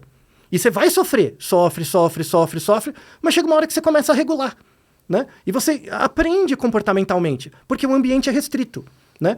Como você não é capaz de explicar que isso é um mecanismo de restrição ambiental, que podia ser com religião, mas podia ser com qualquer coisa, como você não entende isso, você atribui ao religioso. E aí dá testemunho e traz mais pessoas, vira um esquema de pirâmide. E aí um dia a bolha estoura e tá lá gravando um vídeo fantasiada de Branca de Neve com um filho e um anão. Percebe? Então, esse esquema de restrição do ambiente para você regular o seu comportamento ajuda. Ajuda bastante. Só que talvez não segure. Não segura. Ajuda no curto prazo. Mas para segurar, você tem que perceber que isso é um método que está ajudando você a se observar. Se você começa a perceber que isso é um método que ajuda você a se observar, você começa a evoluir cientificamente, aí não depende mais desse método. E aí a gente chega num ponto muito importante, que é a importância da terapia. Né? Não importa a linha. Não importa a linha. É mesmo? Não, dane-se a linha. Tá? Por que a formação em psicologia é tão ruim que você nivela por baixo? É verdade. O povo que me pega muito. Toda vez que você fala isso. Não, você quer me cancelar, pega 100 e senta aí, velho. Porque não dá, porque assim, eu não fico reclamando de fora. Tipo, eu dou solução, eu dou minha disciplina, uma galera da psicologia faz. A galera da graduação que faz as minhas disciplinas estão no YouTube, é online. O cara melhora. Ele vê a graduação diferente, sabe? Então, assim, eu dou a solução e dou o problema. Eu encho o saco mesmo, sabe? Então, tem muito docente acomodado, sabe? E me incomoda, por quê? Porque saúde trabalha com a vida das pessoas, né? E o grande problema da psicologia é que a gente não investe na graduação, na formação da graduação. O pessoal só quer investir depois. Por quê? Porque o cara tá mal formado, aí você vai ser uma ovelha perdida para vir no meu rebanho, no meu masterclass de psicologia baseada em evidência, porque, no fundo, eu quero evangelizar. Né? A ideia da terapia é a seguinte, assim, a terapia, independente de qual seja, é você desenvolver na pessoa um método para ela observar e controlar o comportamento dela melhor do que qualquer outra pessoa. É para isso que a terapia serve. Para você desenvolver no contato subjetivo ali, na conversa, você desenrolar, criar com a pessoa um método que no início tem uma regulação externa, né? Mas a ideia é que a pessoa incorpore esse método internamente, né? E ela consiga ser capaz de controlar e prever o comportamento dela melhor que qualquer outra pessoa. Cara, posso falar uma coisa pra você? Um testemunho aqui? À vontade. Da terapia é que quando eu comecei a fazer terapia, eu não sabia que eu era ansioso, que eu tinha ansiedade. Eu achava que eu era assim. Ligado. E a partir do momento que meu psicólogo falou, não, você tem ansiedade, claramente, você teve uma crise de ansiedade, a gente começou a conversar, eu comecei a conseguir entender as minhas crises de ansiedade antes delas ficarem piores do que elas poderiam ser. Isso. Se eu fosse um religioso, eu ia falar, isso é Deus falando com você. Isso mantém você preso a mim. A terapia científica séria, não, eu tô te mostrando o método, mas é pra você. Porque o objetivo último é você ir embora, ser feliz. Sabe? Então, isso é a questão científica, a libertação sai daí. Quando você é um indivíduo que explica o seu comportamento melhor que os outros, você é livre. Isso que é liberdade para a psicologia. É a capacidade do indivíduo controlar aquilo que controla ele. Isso é liberdade. Eu fiz um TED sobre isso, em 2018, que o título é exatamente isso, como controlar aquilo que te controla. Né? E a ideia é exatamente essa. Né? A ideia da psicologia científica é você gerar no indivíduo um senso de agência, não para buscar uma resposta, mas para buscar um método. E a partir desse método, ele observando, ele vai ter respostas parciais. E essas respostas parciais vão aproximar ele do heroísmo real. Que, no fundo, ele percebe que ele é completamente insignificante. Mas durante a trajetória dele, ele vai criando pequenos sentidos. Mas é legal. Agora, vou puxar um pouco da minha experiência, assim. Eu acho que tem pessoas que encontram essa resposta por outros caminhos também, né? Então, por exemplo... Respostas. Porque tem gente que encontra isso através da meditação, tem gente que encontra, através do esporte. Sim. Quantas pessoas você não conhece que através do esporte o cara consegue ter a mesma conclusão que você teve, só que assim, o cara ele teve que treinar por tanto tempo a ponto de entender que, não, eu consigo controlar meu nível de ansiedade, meu nível de dor, eu sei quando eu vou falhar, quando eu não vou falhar. Você consegue chegar nessa resposta por vários caminhos. Por vários caminhos, né? Isso, exatamente. A questão é quais desses caminhos prendem você naquilo e quais daqueles caminhos te dão autonomia. A terapia é o único, assim, um dos únicos que te dá autonomia. É tipo, por exemplo, imagina que você um ótimo ponto. Imagina que você tem um carro e a cada 20 mil quilômetros tem que fazer a revisão. né? Você vai no mecânico que você gosta. O mecânico, ele não quer que você volte, ele arruma o carro pra você usar o carro, porque ele sabe que você vai voltar. Meu mecânico quer que eu volte. O mecânico Mas ele quer que você volte quanto? No tempo do carro. Tá. Não não no tempo que ele quer. Ele não vai fazer um defeito pra vir antes, né? Se ele é minimamente ok, né? O religioso, o jejum de dopamina, essas porcaria, eles te dão uma resposta até a página 2, pra você voltar mais rápido. A terapia científica, não. Ela vai construindo em você esse método e é um espaço diferente, né? Você na terapia, você sabe, não é seu amigo, não é seu parente, é um espaço outro, porque é criado por alguém com uma formação mínima ali, e é um espaço em que você, no fundo, discute o sofrimento, que é um problema que a gente tem fora, né? Então, por exemplo, no seu trabalho, né, às vezes com um colega de trabalho, você não pode se expor. Você não pode se vulnerabilizar com o seu colega. Como eu dou muita aula para o povo da medicina, isso é muito comum.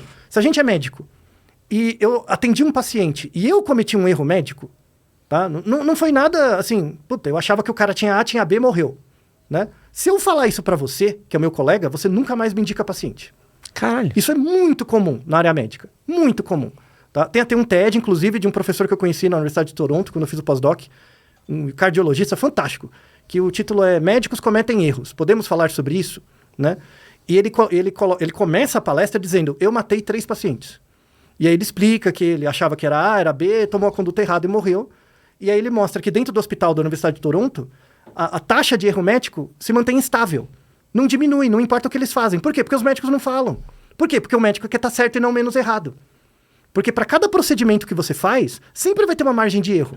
Sempre vai ter uma margem de erro. Então, quanto mais tempo você atende, maior a chance de dar um ruim. Porque você é exposto. E a ideia é diminuir o erro para deixar ele tão pequeno que se você atender pacientes durante 50 anos, nunca aconteça um erro. Não porque você é especial, mas porque a taxa de erro do método é pequena. Mas para isso, muitas pessoas têm que errar antes, para você conseguir controlar. Percebe? Tá? Então, no trabalho você não consegue fazer isso. Então, o trabalho é um lugar ruim para se vulnerabilizar. Relacionamento também. Né? Aí depende muito da pessoa e tal. Então, por exemplo, isso é uma coisa meio machista, assim, mas acontece, né? A nossa sociedade está numa mudança. Por exemplo, às vezes você tem... Tipo, você é minha namorada, por exemplo, né?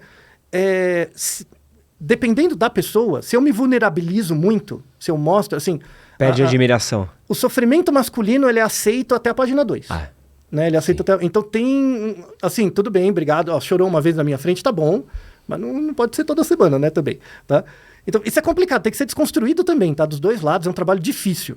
Então, é um trabalho difícil, vai levar mais algumas gerações, talvez, vamos ver. Tomara, né, que isso aconteça. E também tem o que é esperado até do que é um homem, né? Isso. Tipo assim, tudo bem você sofrer, mas, você não tá sabendo lidar com isso? Não, eu quero um cara que resolva, que faça, que haja, que seja... Ou pergunta, por que você tá chorando? Não, Nossa, isso é muito comum, assim, a pessoa perguntar por que você tá chorando. Tipo, a pessoa não percebe o seu sofrimento, mas não percebe que você tem o direito de chorar por causa disso.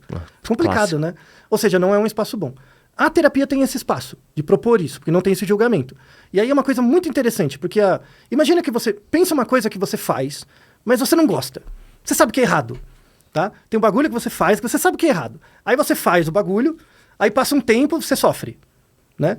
É normal, tá? Se fiz um negócio, aí dá um delay e eu sofro.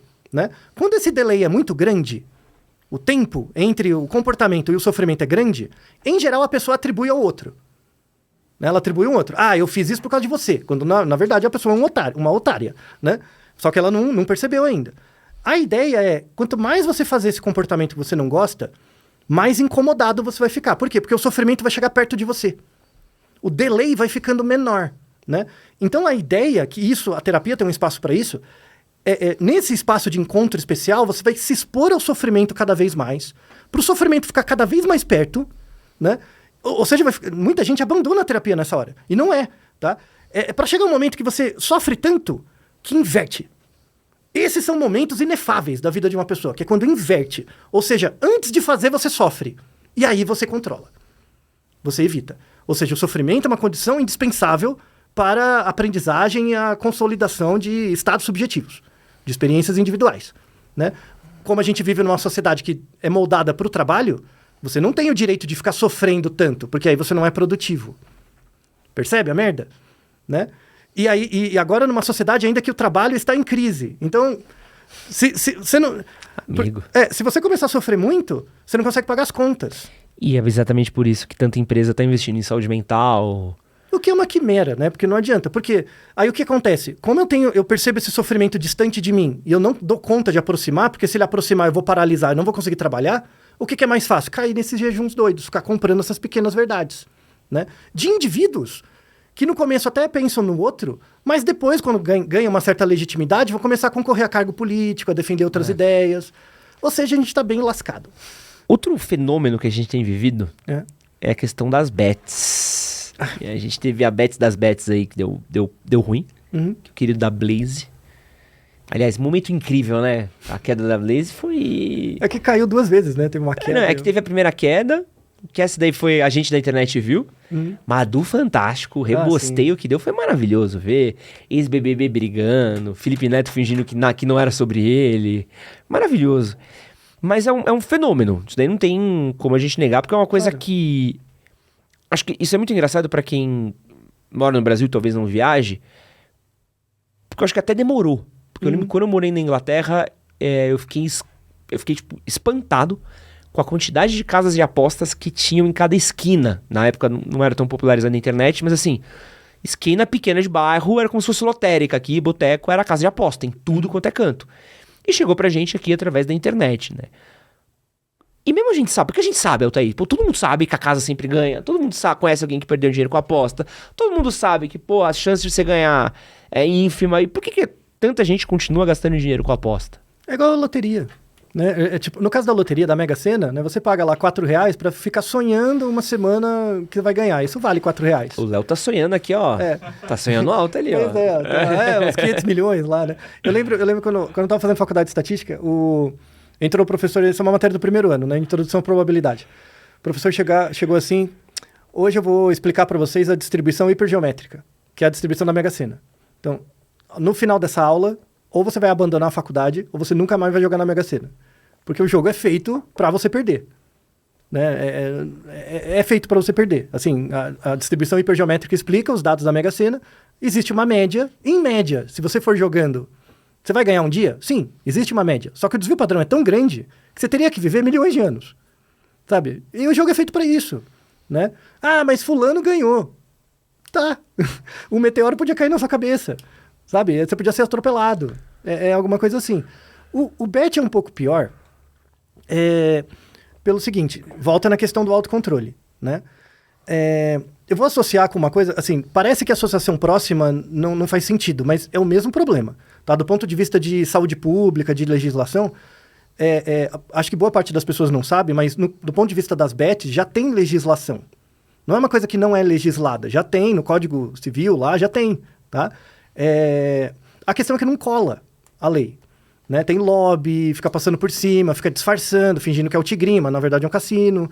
Eu não sei se você lembra, uma década atrás, um pouco a mais, teve muito, como é que chama? Caça-níquel. Sim. Né? Tinha muito. Direto tem, de vez em quando. Então, é uma reedição disso online. Eu tinha um professor viciado nisso, Toshio. Acho que não devia ter falado, mas tudo bem. Acho que não. Mas enfim, meu querido professor, cara, a gente ia pra cada boteco por causa dele, pra ele jogar. Então. Porque ele era doido por isso. E, ia adorar. E foi proibido, a galera jogava no porão do bar. Isso. Tem até hoje escondidos, velhinho vai, fica jogando. Tinha bingo, lembra bingo? Isso, claro. Né? A véia deixava a vida lá, todas as economias. Então, o bet é uma reedição disso com uma escala maior, né?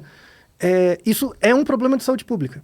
E tem um combo bacana também, que é ser Uber e bet. Nossa. Porque no intervalo do Uber você usa o bet, sabe? Ou seja, você já tá ganhando dinheiro de uma forma precarizada, e aí você já redireciona a precarização pro outro lado, né? É a receita pra dar ruim. Mas acho que não tem nada que é mais capitalismo tardio do que isso que você falou. Com certeza. Você tá tendo um trampo de filha da puta, completamente precarizado, ganhando migalha e alimentando uma máquina com essa migalha. Nem para em você o dinheiro.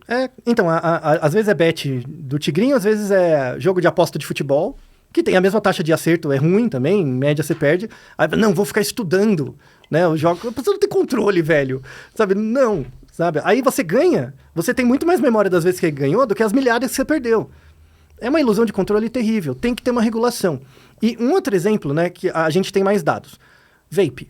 Sabe, vape? Sei. Ficar fumando os negócios. É proibido, no Brasil. Tem até uma colega minha de pesquisa, né, uma professora da Unesp Botucatu, a Suzana, que está com um estudo de acompanhar os adolescentes nas escolas, lá em Botucatu e tal, para ver o risco, né, de uso de vape. Tem uma síndrome chamada EVALI, né, que é de falência pulmonar, exatamente por causa do vape, não tem a ver com cigarro. Então, vape não faz menos ou mais mal que cigarro, faz mal igual, sabe? Não, a ideia não é essa. E aí, monitorando, né, tem muito lobby para aprovar, né, no Congresso e tal. Então, a ideia seria fazer, tipo, plain packaging, que é você obrigar a empresa que produz o vape, falar assim, não vai vender bonitinho, não vai vender como se fosse uma caneta, vai vender parecido com cigarro, branco com uma pontinha escura lá, igual, né? Ah, mas aí tira o charme do aluno, do jovem e tal, azar o seu, só vai ser aprovado se vender assim, né? E aí eles estão fazendo um lobby para não deixar vender. O bet, se ele tiver uma regulação, vai ter que ter uma regulação nesse nível, de não parecer tão atraente, de ser local, fixado em alguns locais, em algumas circunstâncias, proibir propaganda. Não pode ter propaganda igual cigarro, né? A Souza Cruz já apareceu para você para fazer collab? Não. Não, exatamente. Por quê? Porque eles não querem? Claro que não, eles iam gostar. É por causa da regulação. Tem que ter a mesma coisa para bet, né? Porque você expõe as pessoas muito a um risco e quanto mais você vê, nossa, ganha aqui, você vai tentar. E no começo o algoritmo ele é feito assim, para você ganhar com uma taxa de acerto maior, depois isso vai diluindo, né? Você não tem controle do que te controla, que a gente falou antes da terapia, né? Então, o bet ele é uma desterapia. Você delega o controle da sua vida para um outro, né? E aí volta na mesma coisa de uma religião, de um grupo, né? No fundo, a gente está procurando um grupo para fazer parte. Mesmo que esse grupo seja um tigrinho dando moedinha, né? É complicado. Então, esse é um problema anunciado de saúde pública. Já é anunciado. Então, o pessoal na epidemiologia, na economia e tal, já fica pensando no impacto que isso vai dar para o sistema público de saúde. Então, eu lembro que, por exemplo, nas casas de apostas de Londres que eu ia, não que eu apostasse, mas que eu passava e tal, e eu cheguei a entrar porque, pô... Ah, não, claro. Tá viajando, você falou, eu quero ver como é que é isso aqui. Com certeza. Tinha bastante propaganda dentro, contra. Falou, não, o jogo é... Então, eu acho que pelo menos tinha esse efeito de cigarro. Então, mas era eles que colocavam? Não, era o NHS. O NHS exatamente. lá de Londres, tipo, o Ministério da Saúde de Londres fala, vai ter que pôr, senão não tem autorização para funcionar.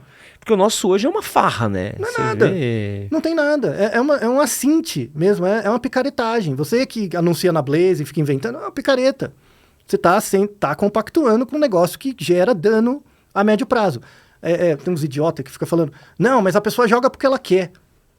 Porra! Né? Você compra os produtos que você compra porque você quer? Você acha que você tem esse senso de controle do mundo? Você é tapado.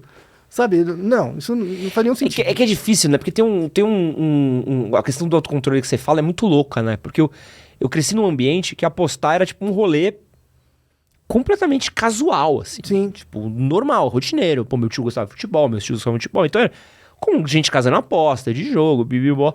Mas acho que por uma questão de comportamental, sempre foi uma coisa muito controlada. Por exemplo, minha família, nunca ninguém perdeu a vida por jogo. Na cachaça, talvez, né? Não sei. Por outras coisas, a galera já perdeu.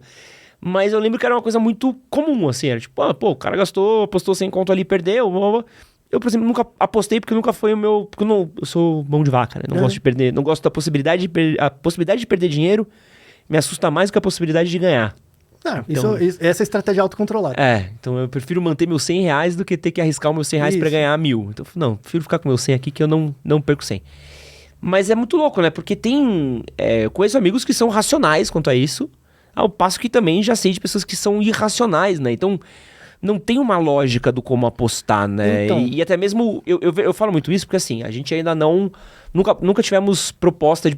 Já tivemos proposta, mas nunca anunciamos com plataformas esportivas. De cassino eu sou contra. Porque eu acho que cassino online... É zoado. Porque não tem lastro nenhum.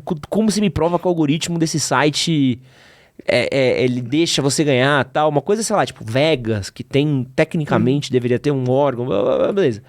A aposta esportiva até olha e fala, pô, casou 10 que o Palmeiras vai ganhar? Tá. No máximo você vai molhar a mão do jogador. No fim do dia você vai ver que tem um ganhou, um perdeu, um empatou. Tem 3 probabilidades.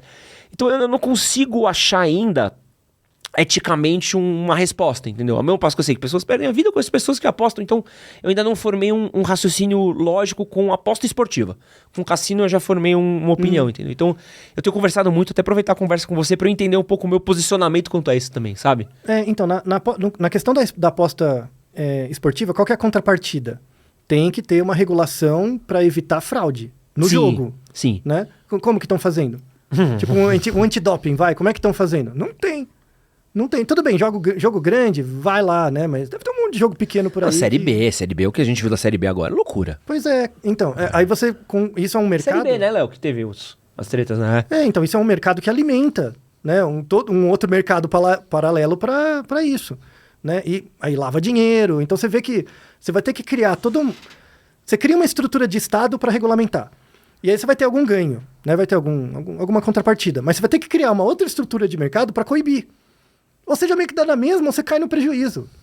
Sabe? Então, é bem complicado. É bem complicado. É que eu sou da área de saúde, né? Eu sou da área de epidemiologia. Tem uma área que chama epidemiologia global. A gente trata de problemas globais, assim, né? E as pessoas não precisam disso. Tem outro tipo de diversão, sabe? Tipo, sabe? Sei lá.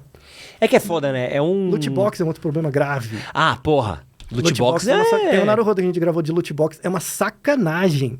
Mesmo tem um artigo, eu lembro dele, é como se fosse hoje. Só pra quem não sabe, loot box é basicamente como se fosse uma caixinha surpresa que você compra no videogame. Quem joga FIFA sabe. Isso. Então você compra né? Você compra um pacote de figurinhas, uma caixinha que vai vir sei lá, uma arma especial, um personagem especial, e você não sabe o que é. Então você compra lá, e pô, veio, eu quero pegar o Darth Vader. Não, você pegou o Boba Fett, pegou o... Isso. Pô, o Boba Fett é legal ainda, né? Pegou aquele do episódio 1 lá, Você pegou figurante. Jar Jar Binks, sabe? Então... você paga pra ter o direito de sortear alguma coisa. Né? E tem um trabalho feito na Holanda, a Holanda que mais avançou a legislação de loot box. Que eles fizeram um estudo longitudinal, acho que eram 7, 8 anos, começando com crianças com 9 anos, até os 15 mais ou menos. E eles fizeram um estudo com ressonância, inclusive, estrutural. Você tem diminuição de algumas áreas do cérebro relacionadas ao autocontrole nessas crianças. Caralho! Por exposição a loot box. No FIFA, principalmente. Então, a Holanda, tolerância zero com FIFA, assim. Lá não funciona. E é uma pressão pesada. Mas que bom, que agora o novo FIFA, então, que tá uma bosta, já não estão perdendo nada. Né? Porque o jogo é um jogo inofensivo, ok, mas o problema é esse loot box. E dá um lucro bilionário. Pô, imagina. Sabe? Então, você já tem o bet no adulto. Você vai preparar essas crianças para virar funcionário do bet depois. Sabe? É bem complicado. Outro fenômeno que a gente está vivendo, eu já discuti com alguns outros filósofos, psicólogos também, é a questão da solidão, né? Eu até conversei aqui, eu conversei com o Pondé, com o Marcos Lacerda, conversei com uma galera aqui sobre esse fenômeno que a gente tem visto em alguns países, Japão, Reino Unido, da criação dos ministérios da solidão, né? E é um fenômeno cada vez mais comum, né? Sim. Quais são os efeitos da solidão, Altair, pensando em psicologia e tudo mais, no nosso corpo, no nosso comportamento? De novo, a solidão não tem a ver com quantas pessoas circundam a sua vida, né? A solidão é um estado subjetivo. Né, também. Tanto é que a diferença entre solidão e solitude, né? Isso com certeza já devem ter falado, né? Que a solitude tem a ver com o seu desejo, com um sentido, né? De estar sozinho, de aproveitar você mesmo, e a solidão é de fato se sentir sozinho, né? Isso ser uma fonte de incômodo. Se você parar para pensar na sua vida hoje, de 0 a 10, né? O quão sozinho você se sente? Puta, botaria de 0 a 10 sendo 0 pouco e 10 muito? Botaria talvez um 3, 4, vai. E é o menor valor que você já teve? Não, eu já tive 9. Não, então, isso. Aí a ideia é você perceber essa escala ao longo da sua vida. A solidão tem um sentido para o indivíduo, né? Então, às vezes faz sentido você estar sozinho porque você precisa reformular alguma coisa, reorganizar. Às vezes você está numa situação que você mudou e tal. Às vezes você não se sente uma pessoa capaz de socializar, você não tá com saco, por exemplo. Isso é muito comum quando você vai ficando mais velho. Acho que uma das grandes coisas que eu tive quando fui ficar mais velho é que eu parei de me importar com várias coisas. Isso é muito importante. E uma dessas coisas, quando você começa a parar de se importar, é com os outros. E aí você passa mais tempo sozinho, mas isso é uma coisa produtiva também. Porque os momentos que você não tá sozinho, você aproveita mais. Eu tenho uma coisa que eu tenho, até porque eu só falei 3, 4, às vezes é um pouco de posição, assim. Então, por exemplo, o trabalho que eu tenho aqui, que a gente faz aqui. Pô, tem gente que nem entende. Então, às vezes, quando eu vou conhecer uma pessoa comum, eu vejo que em alguns lugares eu sou meio que um alien. Pô, é um mano que fala com os famosos ali, um mano que eu vi no YouTube, e eu vejo que às vezes dá um...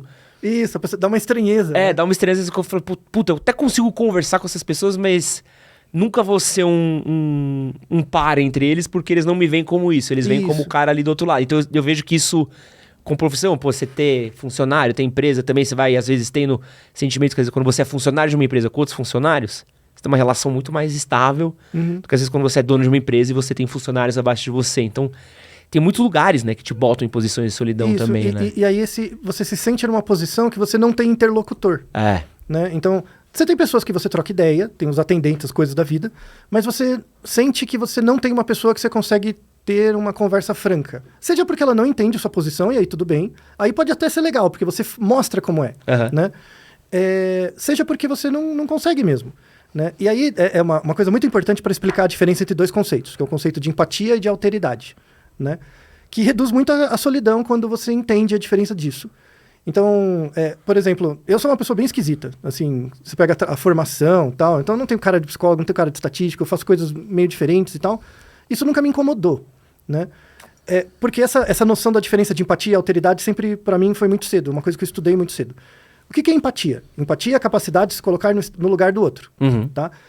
Só que quando as pessoas explicam isso, elas explicam faltando um pedaço da definição. Então, a empatia é a capacidade de colocar no lugar do outro, vírgula, em relação a estados emocionais do corpo. Então, por exemplo, você deu uma topada, ai, eu sinto a dor. Né? É uma coisa que eu também experiencio. Né? Você tá triste, eu fico triste. Você tá feliz, eu fico feliz. Então, coisas que são comuns a todos nós, no que diz respeito à biologia, ao corpo, a gente consegue ter empatia. Tanto é que crianças pequenas chegam para você, tio, por que você está triste? Né? A criança repara, tem essa empatia. Tá? Mas, por exemplo, experiência de racismo. Eu não tenho como ter empatia. Você não tem como ter empatia, por exemplo. Né? Então, o exemplo que eu sempre dou é o seguinte. Em certas situações eu já sofri racismo, mas tem situações que não. Né?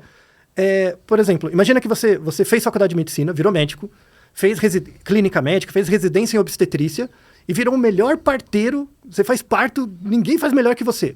Você nunca vai saber o que é ser grávido. Nunca. Você não tem empatia por uma grávida. Não tem.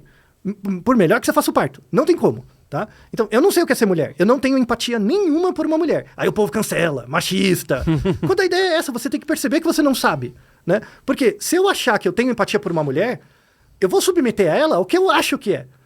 Ao invés de que ela tenha a informação. Né? Então, você chega num lugar e tem uma grávida. Você não sabe o que é grávida. Né?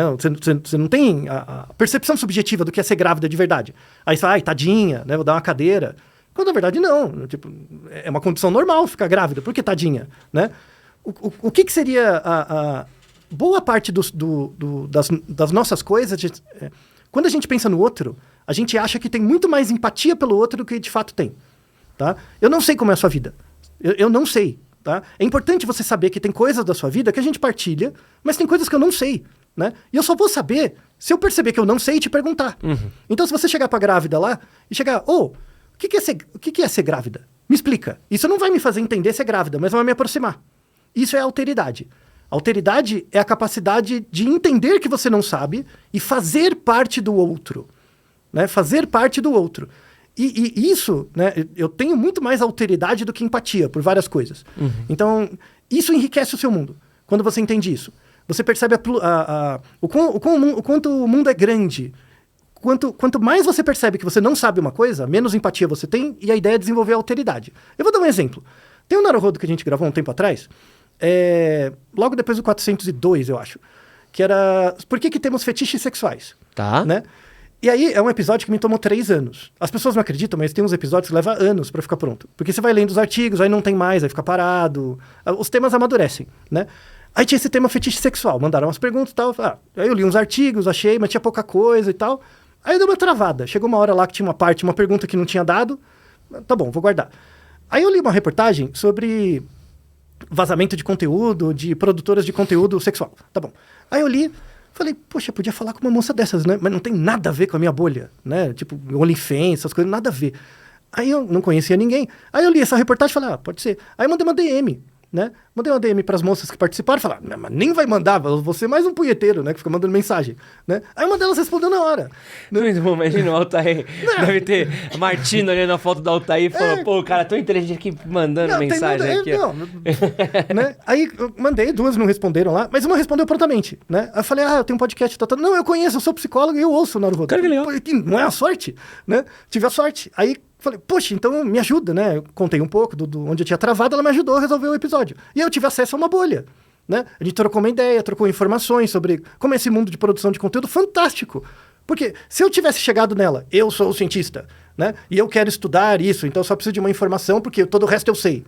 Tô sendo um imbecil, né? Quando, na verdade, eu não tenho empatia sobre uma sex worker, uma pessoa que produz conteúdo de OnlyFans. Eu não sei nada. Quando você se abre pro desconhecido e fala, me conta, enriquece muito. Mas você acha que essa questão de se abrir pro desconhecido é a causa, ou seria a resposta para essa nossa... Para solidão, sim. A gente se sente sozinho porque a gente quer que o mundo entenda a gente. Isso é impossível. Tem a ver com Ernest Becker de novo. Lembra? A gente quer ser herói. A gente não é, velho. A gente é insignificante. Tá? O bagulho é o seguinte. O mundo não é feito para você. Tá? Isso é vendido, né? É embalado pra gente, né? Então, que o mundo é dos homens, né? O mundo é das pessoas, do ser humano e tal. Quando, na verdade, não. A gente é mais um organismo dentro de um contexto que controla a gente, né? Quando a gente começa a perceber que a gente é necessário, mas não suficiente para o mundo, e a gente tem que ter um senso de agência, né? Qual que seria esse senso de agência? Eu começar a perceber que o mundo é muito grande e tem coisas que eu nunca vou entender. Então, o que é ser um negro? O que é ser um indígena? Eu não vou impor. Porque aí eu vou estar sendo preconceituoso, eu vou lá ver. Me conta, me ajuda. Aí eu leio. Isso reduz muito a solidão. Porque aí você começa a ter amigos de diferentes bolhas. Isso não torna a sua bolha maior. Não torna, mas reduz a distância entre você e outras coisas. Mas, então, é que é foda que isso daí acaba exigindo como é que eu posso falar? A pessoa ser ativa em questão a lidar com a solidão dela, né? E o que eu sinto, pelo menos de resposta do público, de conversa, que é o meu heroísmo aqui aparecendo. À vontade. Que as pessoas são... Tá vendo que o método funciona? Tá vendo? As pessoas, elas são muito mais passivas, né? Então, o que eu tenho de feedback de todas as vezes que a gente falou sobre solidão, de podcast, de vídeo, de conversas e tal, pô, eu me sinto sozinho porque o mundo não vem falar comigo, porque meus amigos não prestam, porque as pessoas que eu conheci não são, então por isso me sinto sozinho. E não é eu conheço pessoas, ou estou... Então parece que é muito mais preciso que as pessoas venham a mim, e não eu vou até elas, né? Em alguns momentos de muita fragilidade, talvez você precise mesmo, mas isso não pode ser a regra, sabe? A regra é, tipo, tudo bem, eu sinto que o mundo não me entende. Tá, mas eu sou insignificante, né? Então eu vou tentar entender mundos diferentes do meu, porque eu me entendo pela negação. Por exemplo, você nasceu aonde? Eu nasci na Moca. Em São Paulo. Né? São Paulo, desculpa. Isso. É maior que eu, desculpa, Altair. Então, percebeu? Então, quem nasce na Moca é o quê? Moquense. Moquense, tá. Eu tenho certeza que... Feliz. Ótimo, né? Juventus, né? Juventus e tal. Eu tenho certeza que você não sabe o que é ser um moquense. Você não sabe. Você sabe o que é não ser. Então, por exemplo, você é baiano? Não. Não. Você consegue justificar porque você não é baiano? Você é catarinense? Não. Não. Você é manauara? Não. Então, pela negação de outras coisas, isso aumenta a possibilidade de você se aproximar daquilo que você é. Mas você nunca vai entender. Você nunca vai saber. Por isso que as pessoas se sentem sozinhas, porque elas querem ser algo. E elas, na verdade, não são. Elas estão sendo.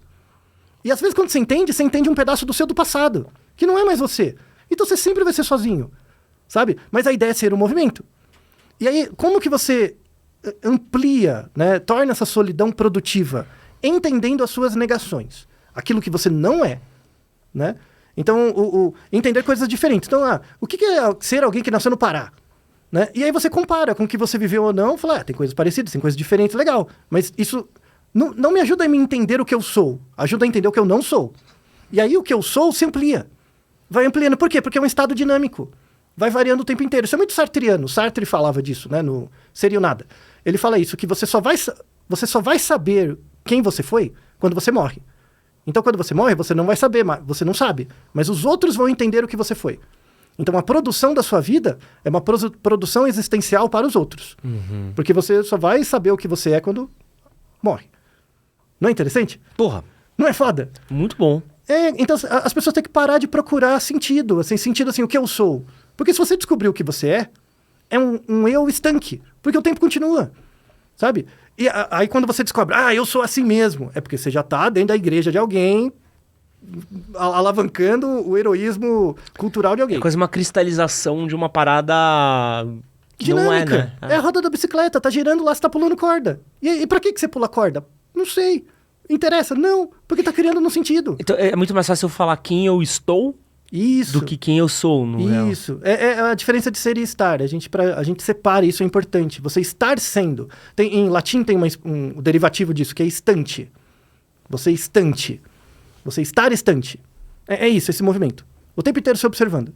O tempo inteiro percebendo que tem sensações do seu corpo, que é uma dimensão, e essa sensação do corpo reage com o ambiente. Tem um exemplo muito bom de eu gosto muito, a Lisa Barrett. Ela tem uma teoria de emoções que eu gosto bastante. Ela tem um livro que chama... sobre emoções. Esqueci, mas tudo bem, depois eu lembro. Nesse livro, ela conta um exemplo muito interessante, que ela fazia doutorado na universidade e tinha um cara que gostava dela, né? Queria chamar ela para tomar um café, assim, né? Aí ela recusou uma vez, 2 vezes, mas aí um dia ela... Tá bom, né? Vamos tomar um café. Aí eles estavam só conversando. E quando ela estava conversando com o cara na mesa, ela sentiu o pescoço e o rosto dela esquentar, né?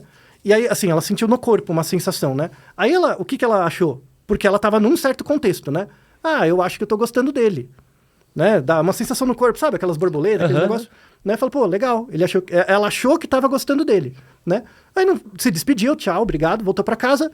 Ela estava com 40 graus de febre e caiu de cama. Você percebe que seu estado no corpo gera significados diferentes dependendo do contexto. A ideia é você perceber isso. Foi genial. Exatamente, porque a codificação que ela faz depende do lugar, né? Quando você muda o lugar, muda a codificação. E é isso que você tem que aprender. Você vai ser muito menos sozinho. Quando você percebe que em certos lugares você é de um jeito, em outros lugares você é de outro, a ideia fica mudando de lugar. E brincar com você mesmo. Aí você vai aumentar a sua percepção de ser moquense. Né? A ideia não é descobrir o que é um moquense, mas como é um moquense no Amazonas. Aí você chega mais perto do que é ser um moquense daqui, porque você volta e você não é mais o moquense padrão. Você é um pouco diferente. Você entende a riqueza, a densidade do lugar. Só quem nasceu na Moca sabe a riqueza daqui. Além do trânsito. Né?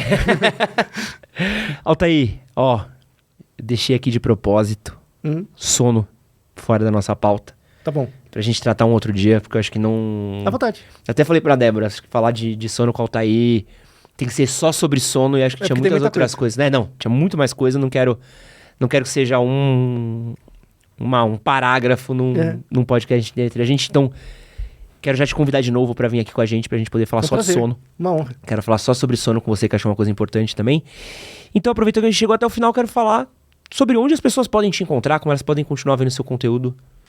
Então, eu tenho o meu arroba é Altair, ALTAY, né? É estranho, mas é o meu nome, mas é um nome turco, ele existe de verdade, tá? ALTAY. Você lembra do Assassin's Creed 1? Sim. E tinha um personagem que chamava Altair, é o mesmo nome.